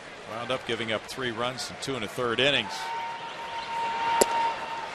Now he has back-to-back walks to Braun and Fielder, and Mike Cameron bats. The Chick-fil-A cows, they're everywhere. Take a look in the outfield. Well, look at the foul poles. There they are. And anytime an Astro hits one of those foul poles in a game, fans at the game can take their ticket stub to any Greater Houston area Chick-fil-A, and there they will receive a mouth-watering, delicious, yummy chicken sandwich. They are good. Now 2 men on, nobody out. And the batter is Cameron. Cameron has struck out both times tonight. Braun at second and Fielder at first. 2 runs on 4 hits for the Brewers, 2 runs on 6 hits for the Astros. The Brewers also have received 5 walks in this game.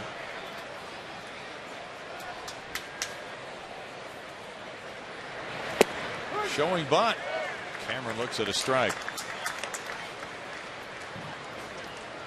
Dontrell Willis combined with the relievers for Detroit on a 1-hitter. 4-0 win over Texas tonight in Detroit. That's his first win as a Tiger. He went 7. Worked into the 7th inning, and Brandon McCarthy took the loss. Willis went 6 1/3 actually, giving up the only hit in the game. Jeff Fulcino's warming up for Houston.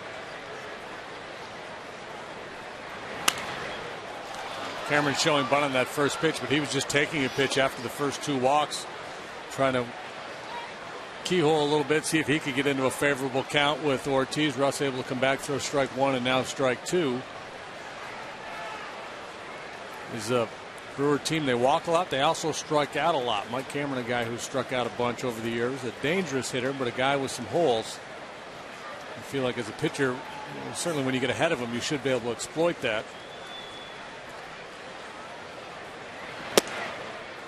One and 2 to Cameron. Dave Raymond and Milo Hamilton broadcasting on the radio for the Astros. And there's Brett Dolan. And Brett and Dave worked the middle innings. Milo just kind of hangs out. He worked the first 3 and the last 3.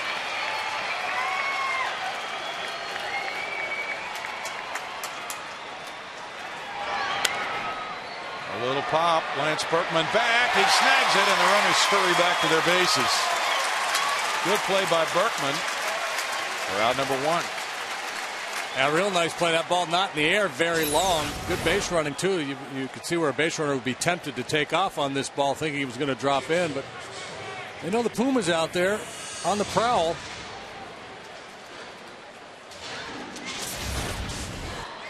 There's one out. Now here's Hardy. JJ with an RBI single in the 4th inning after lining to right in the 2nd. Now the Texas Rangers had a 4-game lead in the AL West before that loss tonight. They're 23-15. That snapped their 7-game winning streak. They'll be here over the weekend. There's ball 1. This one's a new ball. I like the feel of that one. Kinsler among the league leaders in home runs and RBIs. Michael Young's hitting .350. Josh Hamilton's banged up though. He didn't play tonight. You see him go into the wall for that catch? I read about it. I didn't see the highlight. Very, very good catch.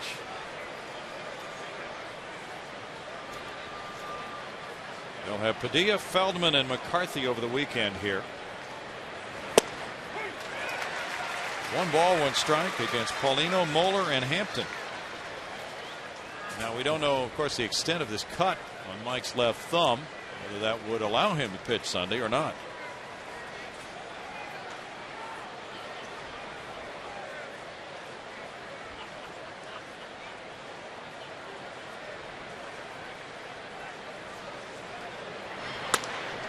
Punch to right field. Hunter Pence jumping in for it, but it's a hit in front of him, and here's the throw to the plate.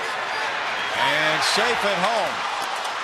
Ryan Braun scores on the single by Hardy, and the Brewers lead it 3-2. Braun took off on it. Hunter Pence broke in quickly, but the RBI single for Hardy works for Milwaukee, his 2nd of the night. Yeah, Ryan Braun either very good or very lucky here as he breaks on contact.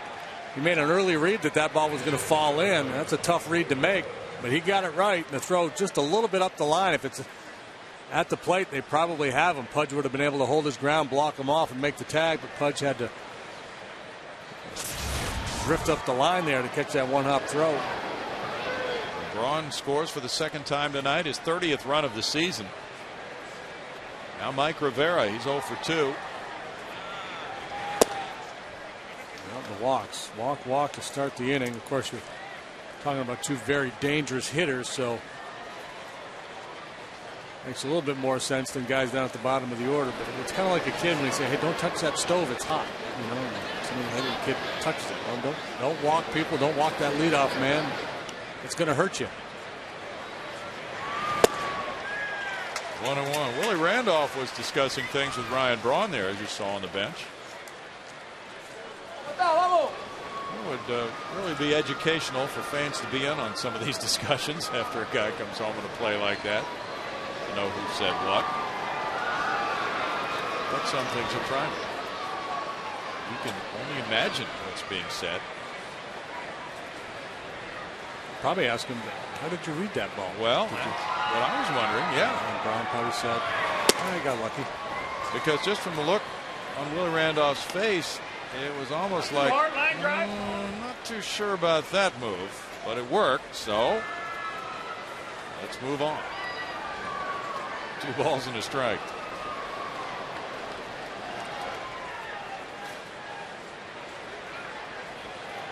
Boston edged Toronto 2-1 at Fenway.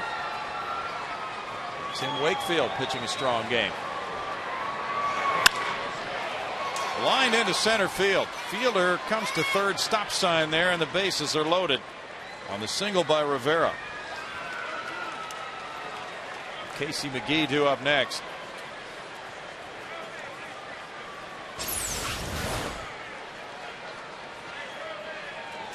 Russ leaves that fastball up. Rivera, who was 0 for 2, had a pretty good swing his first at bat, then grabbed him into the double play last time. Hits it right on the screws. Fulcino's probably ready.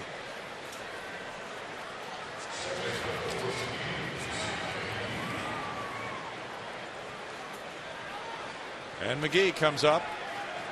Bases loaded, 1 out. Trying for his first RBI of this season. He drove in 5 with the Cubs last year. This will be his first career at bat with the bases loaded, with pitcher Dave Bush on deck. Ball 1 to McGee. Brewers also promoted a young infielder, Hernan Iribarren, from the minor leagues with the injury to Ricky Weeks. He could be in the mix there, along with Craig Counsell at second base and McGee. Strike, evens the count at 1-1. Prince Fielder's the runner at third base. At second, it's J.J. Hardy. And on at first, Mike Rivera. Next pitch will be the 25th pitch of the inning for Ortiz.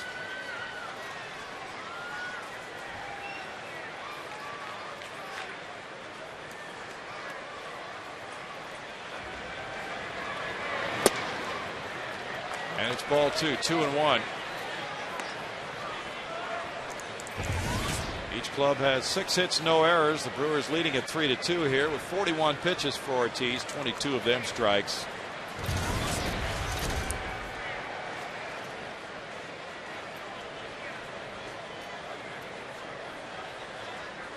Thus Ortiz making the club on opening day as a non-roster pitcher in spring training. Off the end of the bat, Michael Bourne gets ready for a throw to the plate. Here's the catch. Fielder coming home. Throw to the plate cut off, and it's 4-2. And also moving to third base is Hardy. Sacrifice fly, McGee, and a 2-run lead for the Brewers.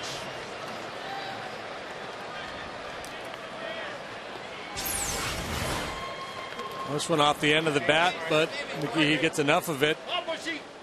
And Fielder, although a very big guy, runs pretty well. And there was no play on him at home plate, so Lance did the right thing cutting that thing off. And Mound would have taken all the steam out of that throw anyway. Now Dave Bush, and he's had a perfect night at the plate with a walk and a single. 4-2 lead for the Brewers. Bourne's in right center field.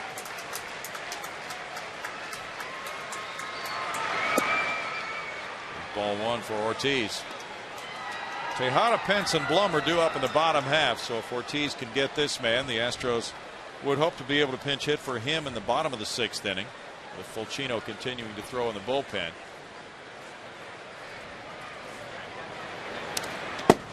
And it's foul for a 1-1 count.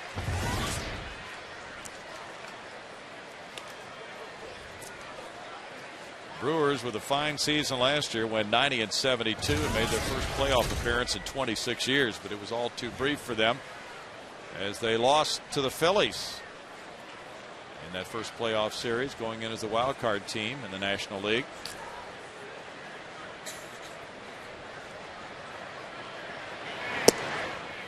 See, MLB came out with an announcement about World Series start times. Yeah. No game will start after 7 o'clock. The night games. That's a good plan. 7 o'clock Eastern, that is. Yeah, so the youngsters ought to be able to see more baseball instead of having to go to bed. Youngsters? I haven't made it through a playoff game in 5 years. I was asleep for every one of them. At the 6th inning, I'm gone. Read about it in the paper the next day. You're a youngster. 2 balls and 2 strikes. Start them earlier and pick up the pace. Yeah. That would be welcome. I think we should go back to the golf carts bringing in relievers. Okay. Well, especially in ballparks like this one with the bullpens way out there in the outfield. Swing and a miss, and Bush is down on strikes. And 2 runs come home on 2 hits with 2 men left. It's 4-2 Brewers.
I'm showing you Kazuo Matsui with a double leading off the Astros first inning, and then Michael Bourne getting back into first base while Matsui steals home for that 1-0 Houston lead. And Carlos Lee's relay throw into Miguel Tejada, but Ryan Braun is able to score on that play. Coors Light Freeze Cam brought to you by Frost Brewed Coors Light. And here at Minute Maid Park, JD, always nice to be back home after a road. Oh yeah, especially when you come back home to weather like this. You know, we're running out of these days, but good to be back home. I know the players are fired up about this homestand with 2 first-place clubs coming in, Brewers and then the hard-hitting Texas Rangers. Ryan Braun, was just considering his night. He's been kind of lucky tonight, hadn't he, on the bases? Yes, he has. He ran through that stop sign at third and came out smelling like a rose and was able to score on that errant throw, and then either used really good judgment or very lucky scoring on that base hit that fell in front of Hunter Pence. Yeah. He broke very quickly on that as if he absolutely knew that ball would be in for a hit. I'm wondering if he thought there were 2 outs. I mean, I've seen that happen too, where the runner takes off with 2 outs, and then when he's questioned on it, so he thinks there's 2 outs, so he's going on contact. And when he finds out there's only 1, he says, no, I read it. I had it all the way. Yeah. No doubt in my mind that ball was getting down. Oh, that one hit Tejada up and in from Dave Bush, and Miggy gets on the painful way here, leading off the home 6th inning. It's the second hit batsman of the night for Bush and number 7 of the year. Well, hopefully that one, and based on his reaction, I think it got him down on the fleshy part of the hand maybe, or lower part of the arm, but not right on the wrist or on the bone, because looks like he came out of that pretty good. So Tejada is on, leading off the home 6th inning. Hunter Pence follows. He singled to right in the 4th. Lined out to right in the 2nd inning. Had that right field approach going against Dave Bush. Jeff Plum on deck. That's smart coming off the game he had where he struck out 4 times to go back to basics and just see the ball and try to hit it hard up the middle or the other way. And he was sitting on a fastball there and got fooled. That's one of the better breaking balls that Bush has snapped off here tonight. Sure is. 68-mile-per-hour curveball for strike 1. Tim Wakefield won for the 5th time tonight for the Red Sox, beating Toronto. Jonathan Papelbon getting save number 11. And Brian Talbot took the loss.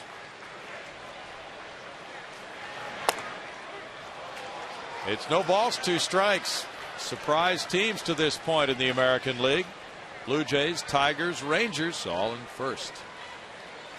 3rd time through the lineup against Dave Bush. Hitters are learning something and hitting .294.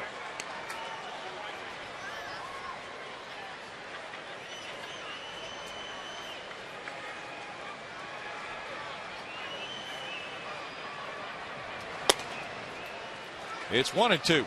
And you'll see similar numbers like that for most pitchers. 3rd time through, the hitters obviously have seen him stuff, have seen his stuff.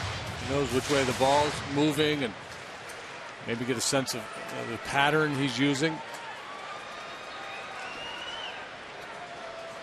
Brewers have won 10 of their last 15 from the Astros.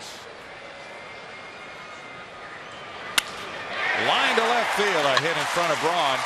Tejada advancing to second, and the Astros have something going here in the 6th inning. 2 on, nobody out. Hunter's 2 for 3 tonight. 2 for 3 with a hard out. So a real nice comeback for him after that rough day in Chicago the other day. Here's a hanging slider. He gets that front foot down, keeps the hands back.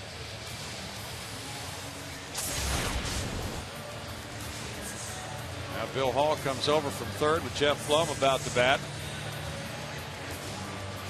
Bush has thrown 74 pitches. And they confer on the infield. Pudge Rodriguez on deck. Plum has struck out and popped a short. Came up with the bases loaded, 1 out, and hit that little flare to shortstop. So here's a chance for him to atone here in the 6th inning. Well, the Brewers a little confab at the mound, and now Billy Hall going through a series of signs setting up the bunt defense. I just don't think they're going to bunt with Jeff. No, I don't see him bunt very often, if ever. I was very surprised to see them huddling in that fashion. But they're playing it as if it's a bunt expected. No bunt look from Jeff Blum. There's ball one. Now Fielder's going to back up at first.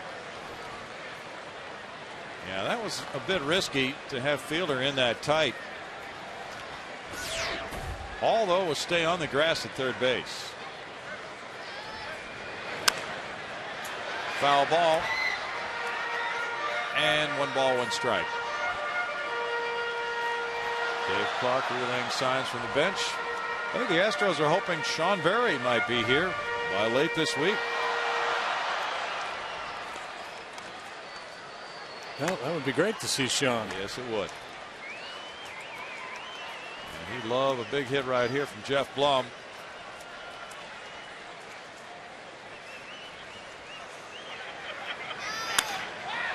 To center field, Cameron.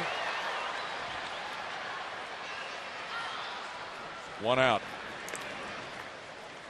And Pudge Rodriguez comes up for the third time. He has a strikeout and a ground out. Darren Erstad out to the on-deck circle with a pitcher spot due up next.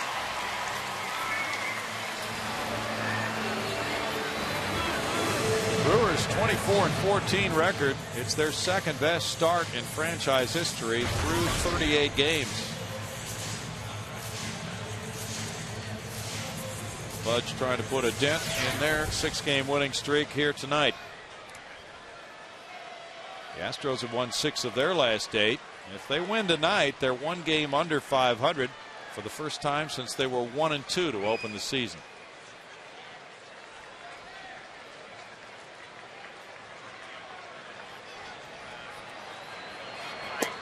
Way outside for ball one.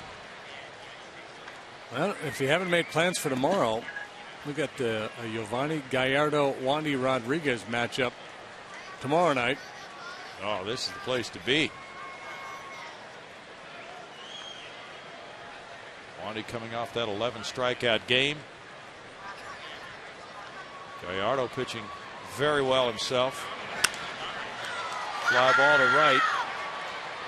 Hart in position. Tejada tagging. It's not deep enough to get him to third. 2 outs. Now it'll be Erstad, the pinch hitter for Ortiz.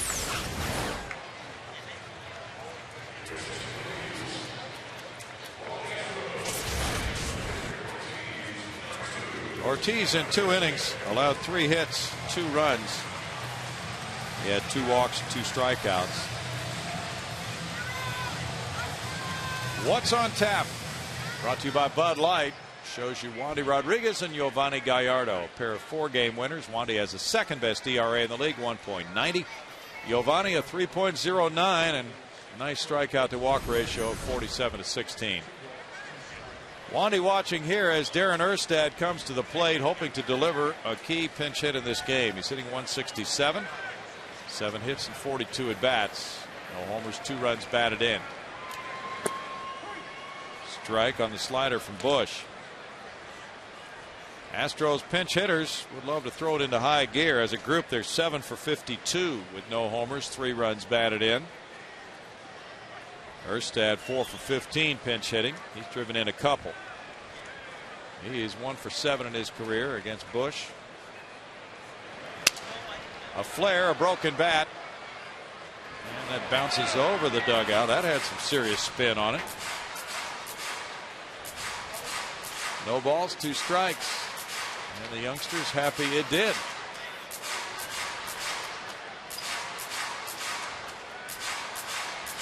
He's dying to have a game of catch with somebody. He just can't find a partner.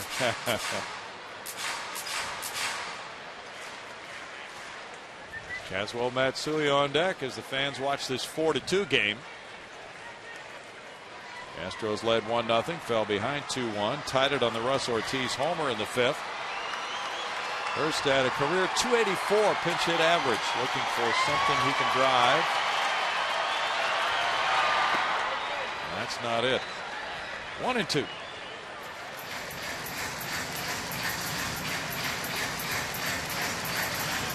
Well, he's such an intense guy now. When you fall behind in the count like this, you just have to battle. You have to compete and stay in the at-bat. Make sure you don't chase a bad ball and try to get back into an even count or hope the pitcher makes a mistake and something you can take advantage of.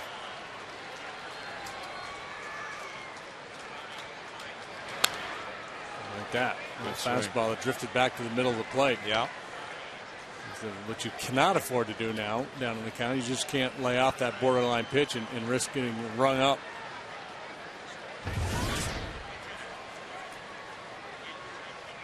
'84 pitches tonight for Dave Bush. No more than 16 in any inning. He's thrown 16 in this one. He hit Tejada, gave up a single to Pence, then he got the next two. Hammered on the line to right field. Corey Hart back for the catch. A well-hit ball by Darren. He couldn't find a hole for it. It's no runs, a hit, 2 men stranded after 6, 4-2 Brewers.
Wind of this ball game, winding it back to earlier tonight. Fans getting ready, and the first place Brewers in town to play the Astros, who had a nice road trip. Matsui opens with a double.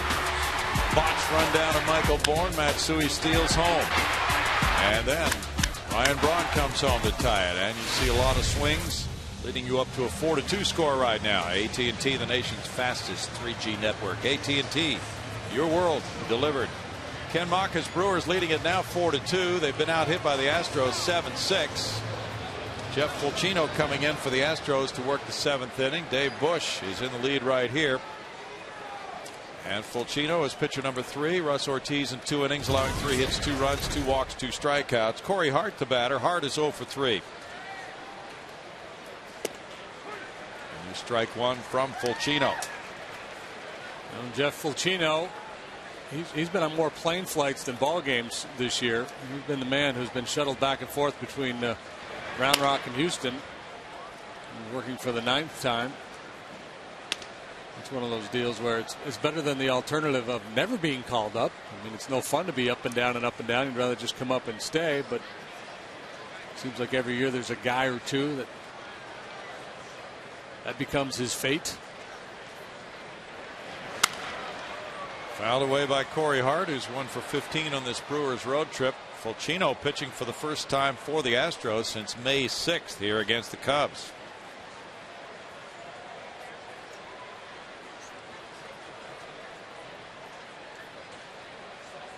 Jeff was recalled from Round Rock back on May 14th, replacing Jeff Geary. And Jeff, by the way, had quite a workout with Gene Coleman before the game tonight. Hoping to get back to the action after his 15 days on the DL. Meanwhile, Fulcino in his 3rd stint with the Astros, trying to impress so he can stick around. Bouncer, shortstop Tejada to his right. 1 out. Houston Astros baseball on Fox Sports Houston is brought to you by the MD Anderson Cancer Center, by Nissan, by TxDOT, Click It or Ticket, and by Whataburger. Bill Hall, the batter. Hall is 1 for 3. 4-2, the Brewers lead it. And the Astros hoping Fulchino can put up a 0 here, with Hall to be followed by Ryan Braun in the inning. Top of the Houston lineup will come up in the bottom half. Matsui, Bourne, and Berkman due to bat. Fulchino pops it up high with ball 1. Fulchino pitched a 3-inning stint in a game here against Milwaukee back on the 24th of April, giving up 1 run. That's ripped on the ground, but Blum is right there. 2 down. Ball hit hard. Well, turnabout is fair play. Darren Erstad knocked the daylights out of the ball he hit with 2 men on there to end the bottom half of the 6th. Bit of bad luck there. That was a very good at bat. Braun has walked twice and scored twice tonight. 0 for 1. 29,343 the paid attendance for game 1 of a 6-game homestand. Tomorrow night, Wandy Rodriguez and Giovanni Gallardo will pitch at 7:05. Astros Live coming your way at 6:30 on Fox Sports Houston. There's strike 1 to Braun. And Thursday night, Roy Oswalt squares off with Jeff Suppan, who beat his former Cardinal club 1-0 in his last start.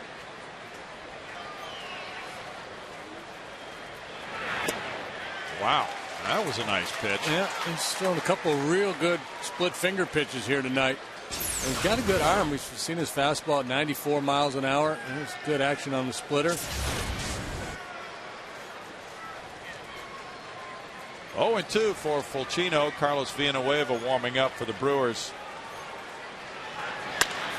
Fastball chopped up the middle. Matsui with the throw to Berkman. 3 ground ball outs for Fulchino in the top of the 7th, with Milwaukee leading 4-2.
Left the game after the 4th inning with a cut on his left thumb. Dave Bush out of the game now after 6 innings, allowing 7 hits, 2 earned runs, walking 1, fanning 2, hitting a couple of batters. Kazuo Matsui stole home in the 1st inning for the Astros run in that frame. Russ Ortiz hit his 7th career homer in the 5th. And J.J. Hardy's 2 for 3 with 2 runs batted in. Ryan Braun has scored a couple for the Brewers, who lead it 4-2 as they go to the bullpen and right-hander Carlos Villanueva. Carlos working for the 19th time this year. He's 1-3. He's got 3 saves, a 4.74 ERA. Usually has very good control, and he's got a starting pitcher's repertoire. He's got all 4 of your basic pitches. He throws a lot of sliders to the right-handed hitters. Has a good changeup. His fastball, curveball, slider change.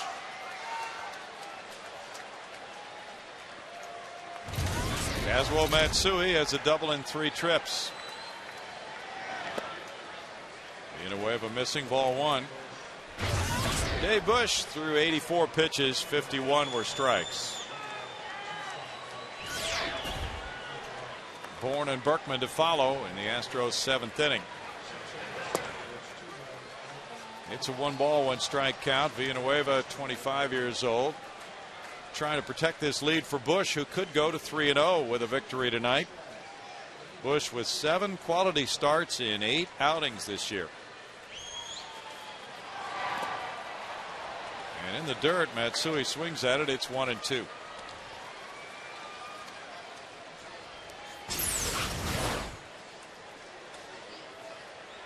Yeah, it really chokes that changeup. Very difficult pitch for the hitters to recognize.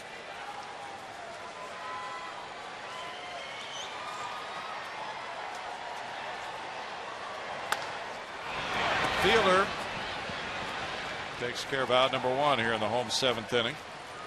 Todd Coffey's warming up for Milwaukee. Yeah, you know, Bush, 6 innings of 2-run baseball, 84 pitches, probably could have given Ken Maka another inning here tonight, but you talked earlier, Brownie, about how effective their bullpen has been. So, you know, a lot of times it comes down to who do you trust in the later innings, and Maka has a lot of confidence in his bullpen right now. And we talked about those statistics we showed with Bush and how it applies to so many pitchers. 3rd and 4th look by the opposing hitters, those numbers tend to go up. Dodged a little bit of a bullet there in the bottom of the 6th, so Ken Maka said, hey, that's good enough. Got me a 2-run lead. Turn it over to the pen. Strike to Michael Bourne. He has a bunt single and a double. And the Brewers lead after 7 innings. Their record this year is 19-2.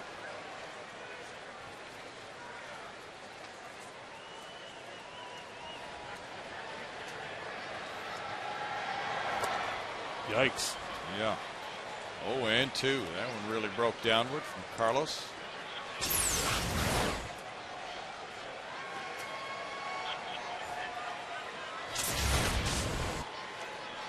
Villanueva pitched 2 scoreless innings last night, struck out a season high 4 batters.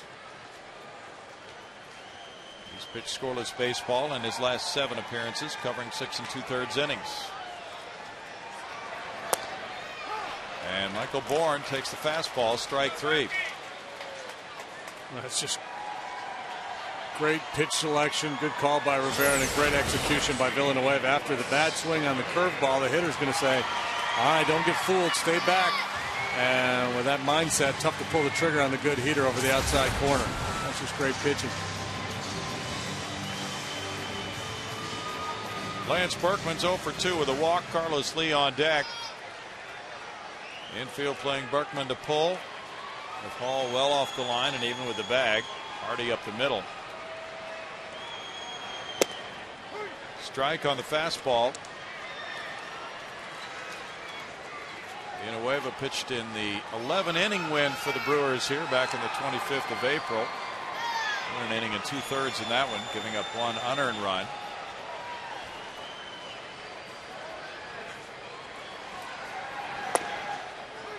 He hits the corner there, and it's 0-2. The pinpoint fastball of Villanueva, 90 miles per hour, but he put it in a great spot. He has 3 saves this year, but now Trevor Hoffman has come back, and he is pitching in top form.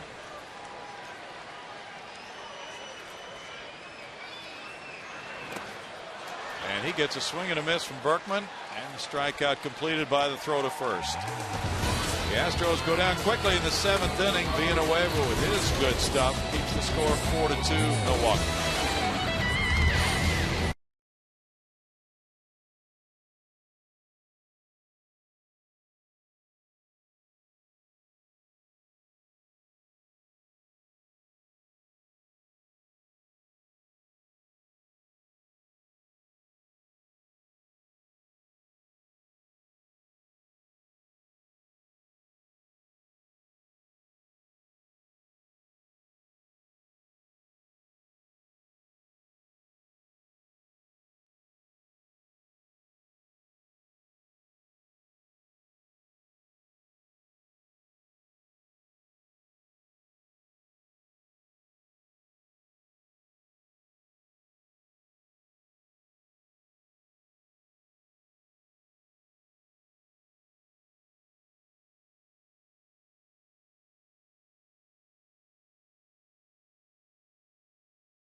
8th inning coming. Jeff Fulcino really had a nice 7th inning with 3 ground ball outs.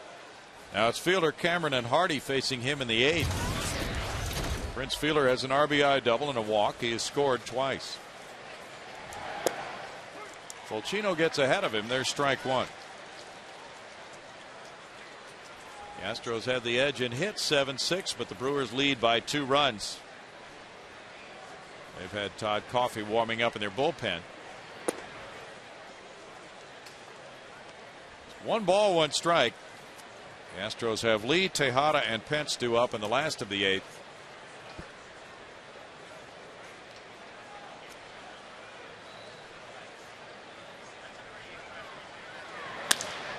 Fly ball left center field. Michael Bourne. Carlos Lee. Lee takes care of out number 1. 4 in a row for Big Jeff Fulcino, former Connecticut Husky. Folks, don't forget about our bracketology, our 10-year bracket challenge. You can participate at Astros.com. Vote to pick the top moment in Minute Maid Park history. The ongoing vote is Craig Biggio's final game, and that was quite a moment for the 04 wild card clincher. Now there's up and in, ball 1 to Mike Cameron. Cameron is 0 for 3. J.J. Hardy on deck.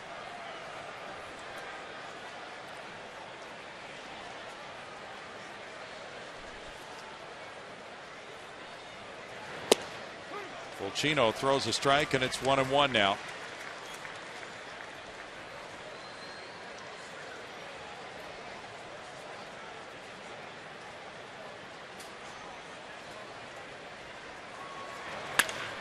Ground ball, diving Jeff Blum gets up, sparkling play. 5 straight for Fulcino. How about that bloom? The bloom has not come off the road.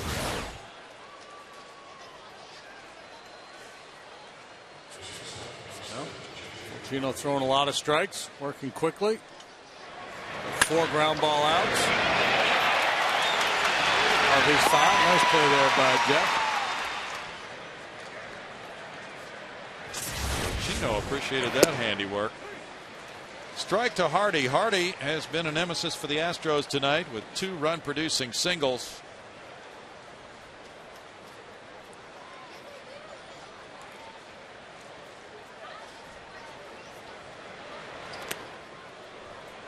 It's a 1-1 count.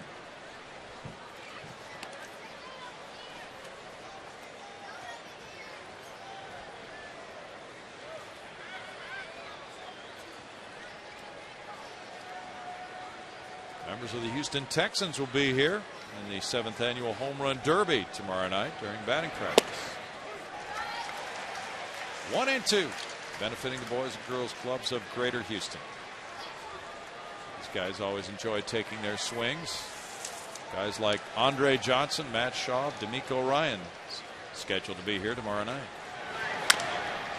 Little tap, slowly hit. Blum in here and makes a different kind of a play, but a good one. And that is 6 straight retired by Fulcino. A lot of help from the left side of his infield.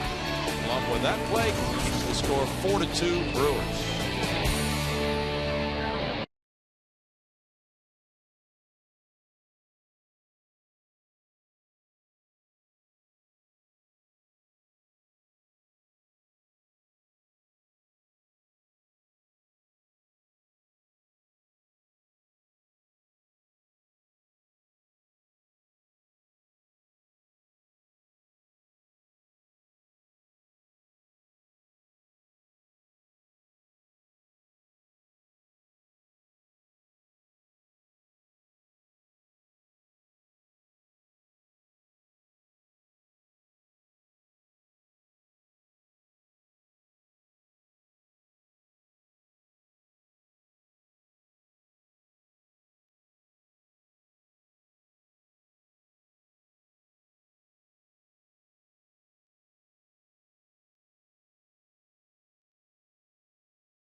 Brewers 4-2. Follow the Astros on your iPhone and iPod Touch with MLB.com at Bat 2009.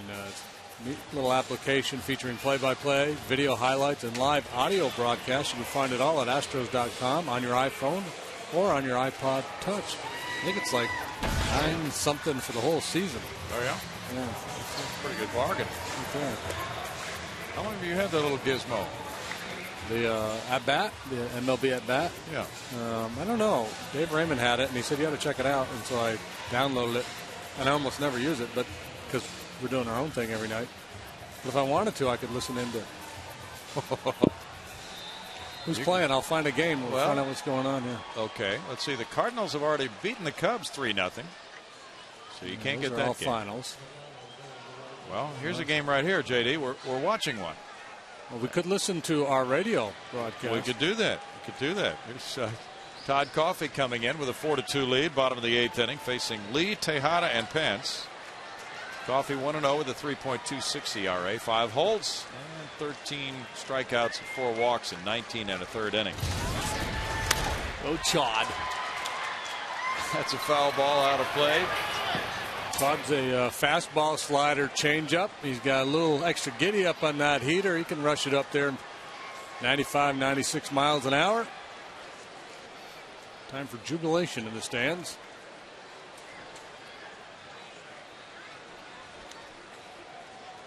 Carlos Lee trying to get something started here in the Astros 8th inning.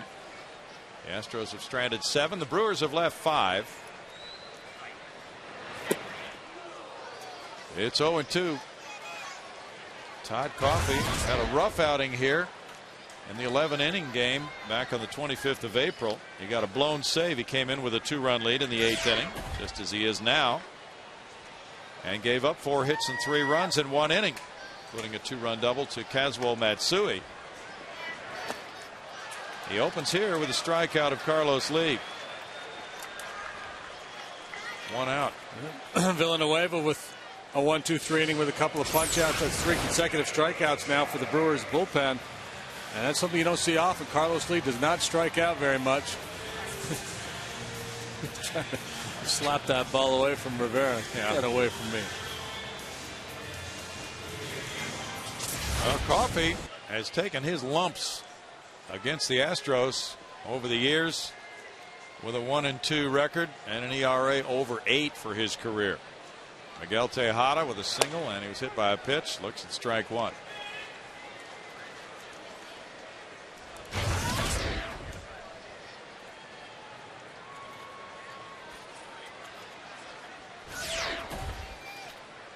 Hunter Pence on deck. Fly ball right field near the line. Barry Hart handles out number 2, and this Brewer bullpen has strung together 5 outs.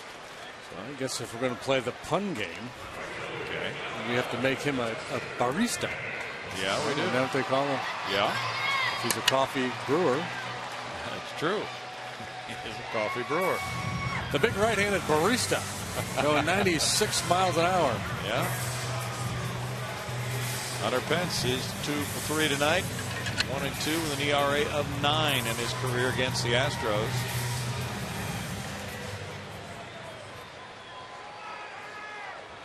He's been effective recently.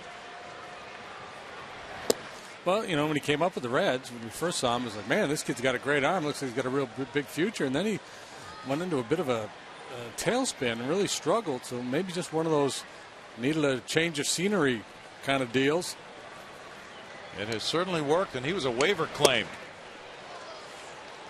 last September 10th by this Milwaukee club from Cincinnati. 1 ball, 1 strike. Sometimes you just get around new people, and maybe somebody's got a little bit of a different idea. Slow chop. Hardy charging.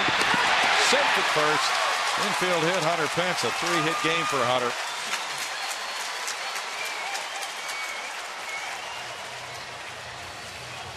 Two infield hits for the Astros tonight. Well, down 2 runs with 2 outs. Quite often the rally cry from the dugout is a bloop and a blast. They didn't get the bloop, but same idea. Infield hit as he rolls over on that pitch. Stumbled coming out of the box. But there's your harmless little scratch single. And now if Jeff Blum could connect for his first home run of the year, how sweet that would be. Alberto Arias and LaTroy Hawkins are warming up for Houston. Blum is 0 for 3 tonight. Looks at strike one. 97 on the knees. Was he throwing that hard last year? I know I've seen him good. I know back when he was at the Reds, at times I've seen him throw really well. I don't know if he's showing that good. Coffey, 28 years old, from Forest City, North Carolina.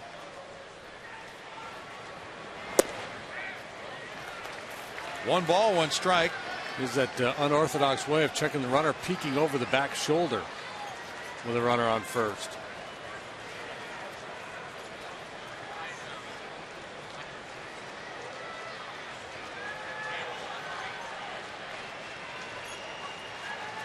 Pudge Rodriguez on deck.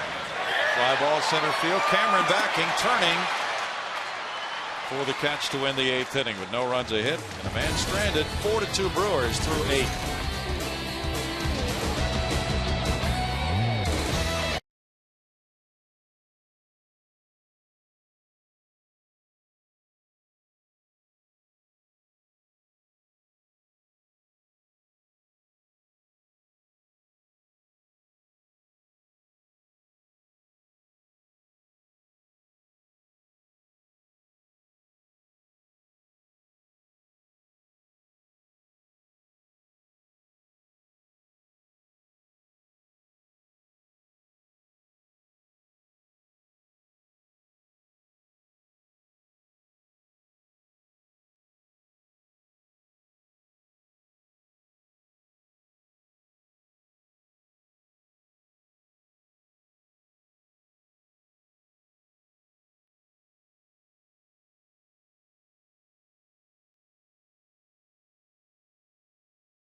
Since he came in, and he stays in now for the 9th. He's due up second in the bottom of the 9th inning. Pudge Rodriguez due to lead it off, then the pitcher spot, then Matsui. So Fulcino hopes to get 3 more here in the 9th inning and give the Astros a shot. Needing 2 going to the bottom of the 9th inning. He'll be facing Rivera to lead it off. Rivera 1 for 3. Spotless pitching line for Fulcino through 2 innings. Rivera singled in the 6th inning. He's 1 for 3. And then it's McGee and the pitcher spot due up. That's the article that Improved Hitter is Born, written by Jesus Ortiz in today's Houston Chronicle. Ball 1 to Rivera. Sounds like Yoda. It does. He talks backwards, you know? Yeah. Not born as an improved hitter. Yeah. An improved hitter is born. 2 balls, no strikes. He hit .229 with a .288 on base percentage last year. What an improvement Bourne has brought about this season.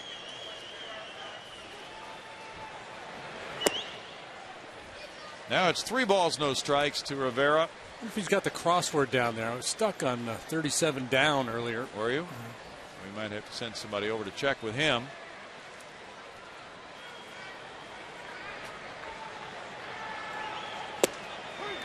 Three balls and a strike for Fulcino. And painting himself into a corner here, falling behind Rivera 3-0, and he's going to pretty much have the same plan 3-1 as he just did. Just challenge the fat part of the plate with his fastball. Rivera should be coming out of his shoes here. He pops it up. Stop for a three, but shoes around the home plate area as he goes back to the bench.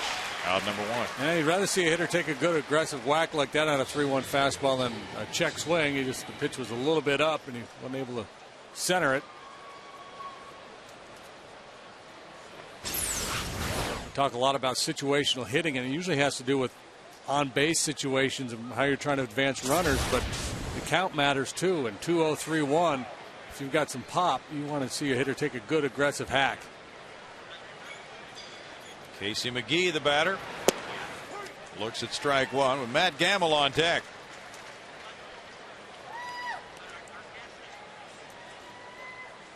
He just hit his first major league homer yesterday in St. Louis. So we get some new names on this Brewer club this year. 1 ball, 1 strike. McGee is making only his second start of the season for the Brewers. He hit .339 in spring training after that September call up to the Cubs last year. Trevor Hoffman is beginning his warm-ups for the Brewers. It's 1 ball, 2 strikes. Hoffman has been dazzling since he came back from the disabled list.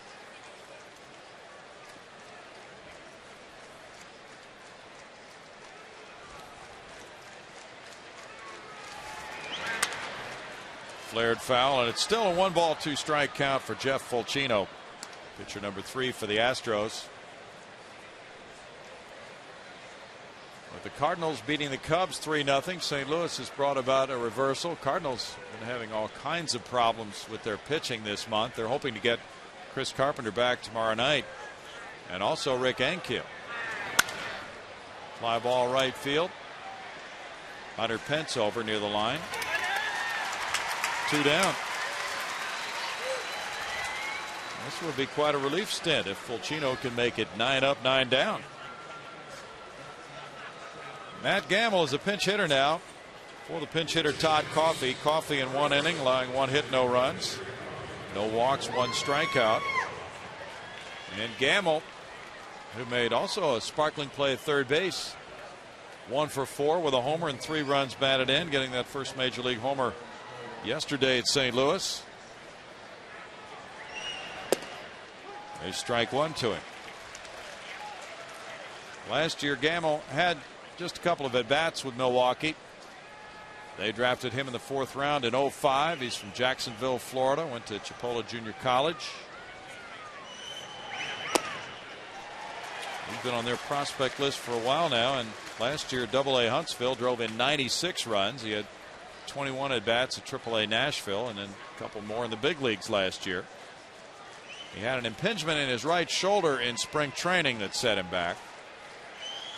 He was hitting .336 this year at AAA. Yeah, .647 slugging average. He had 8 home runs down there and just 119 at-bats. Baseball America considered him their number 2 prospect coming into this season.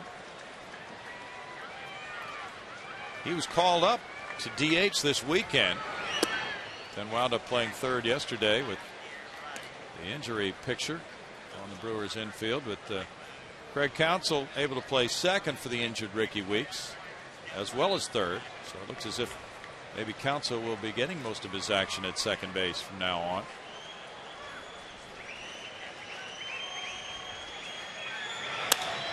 Gamble with a fly ball to left. Carlos Lee in for it. 9 straight retired by Fulchino, and now it's Trevor Hoffman headed for the hill with a 4-2 Milwaukee lead. Bottom of the 9th coming. Bud Rodriguez, the pitcher spot, and Matsui.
Southwest Airlines, by your Texas Ford dealers, and by Bud Light. It's been a beautiful night now in Houston, but how is it going to end? That's the question with Trevor Hoffman coming in for the bottom of the 9th inning. Well, he has been turning out lights on opponents, and he's 9 for 9 in saves this year with an ERA of 0 for 10 appearances. Yeah, and you know, he struck out 9. He hasn't walked a batter. He has yet to allow a home run, an .094 batting average. So any way you break it down, it's been a great start to 2009 for Trevor Hoffman after all those years in a San Diego Padre uniform. Back on top of his game in Milwaukee. Fastball, slider, and of course that devastating changeup that has been his calling card for so many years.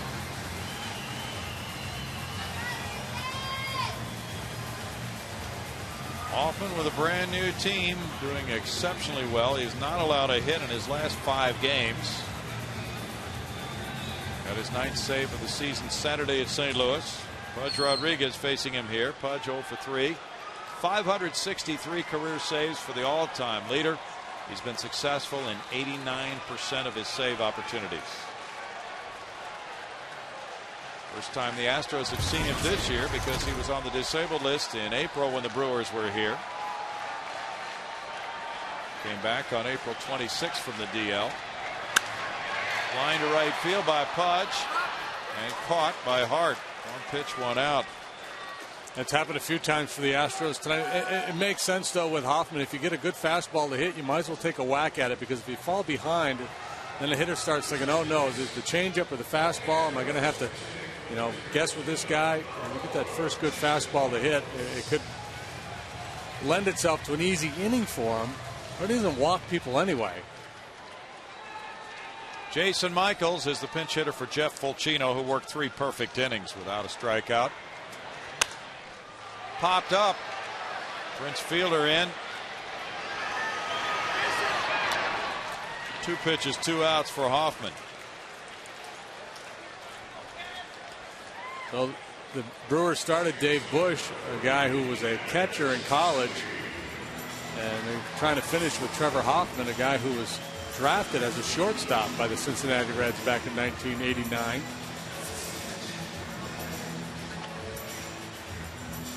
The Astros tagged Hoffman with a blown save last year at San Diego on a 3-run homer by Lance Berkman. Here's Matsui.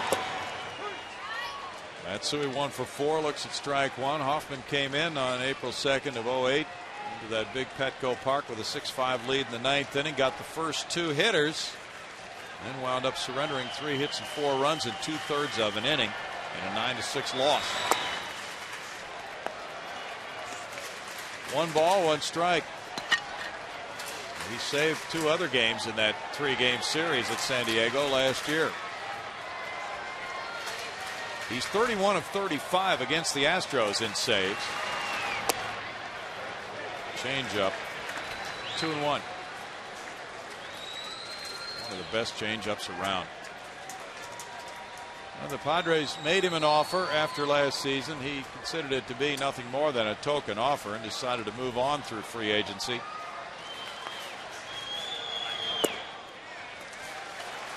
Now 3 balls and a strike. He had a strained abdomen in spring training and opened the season on the DL. 41 years old. Matsui chops it foul. 3-2. Coming up after the game, it's Astros Live. Kevin Eschenfelder, Dave Harbison getting ready out in the Landry's Crawford boxes for highlights and analysis. Cecil Cooper postgame will be a part of that show. We'll have a review on rundowns and the final score with Barry LeBrock.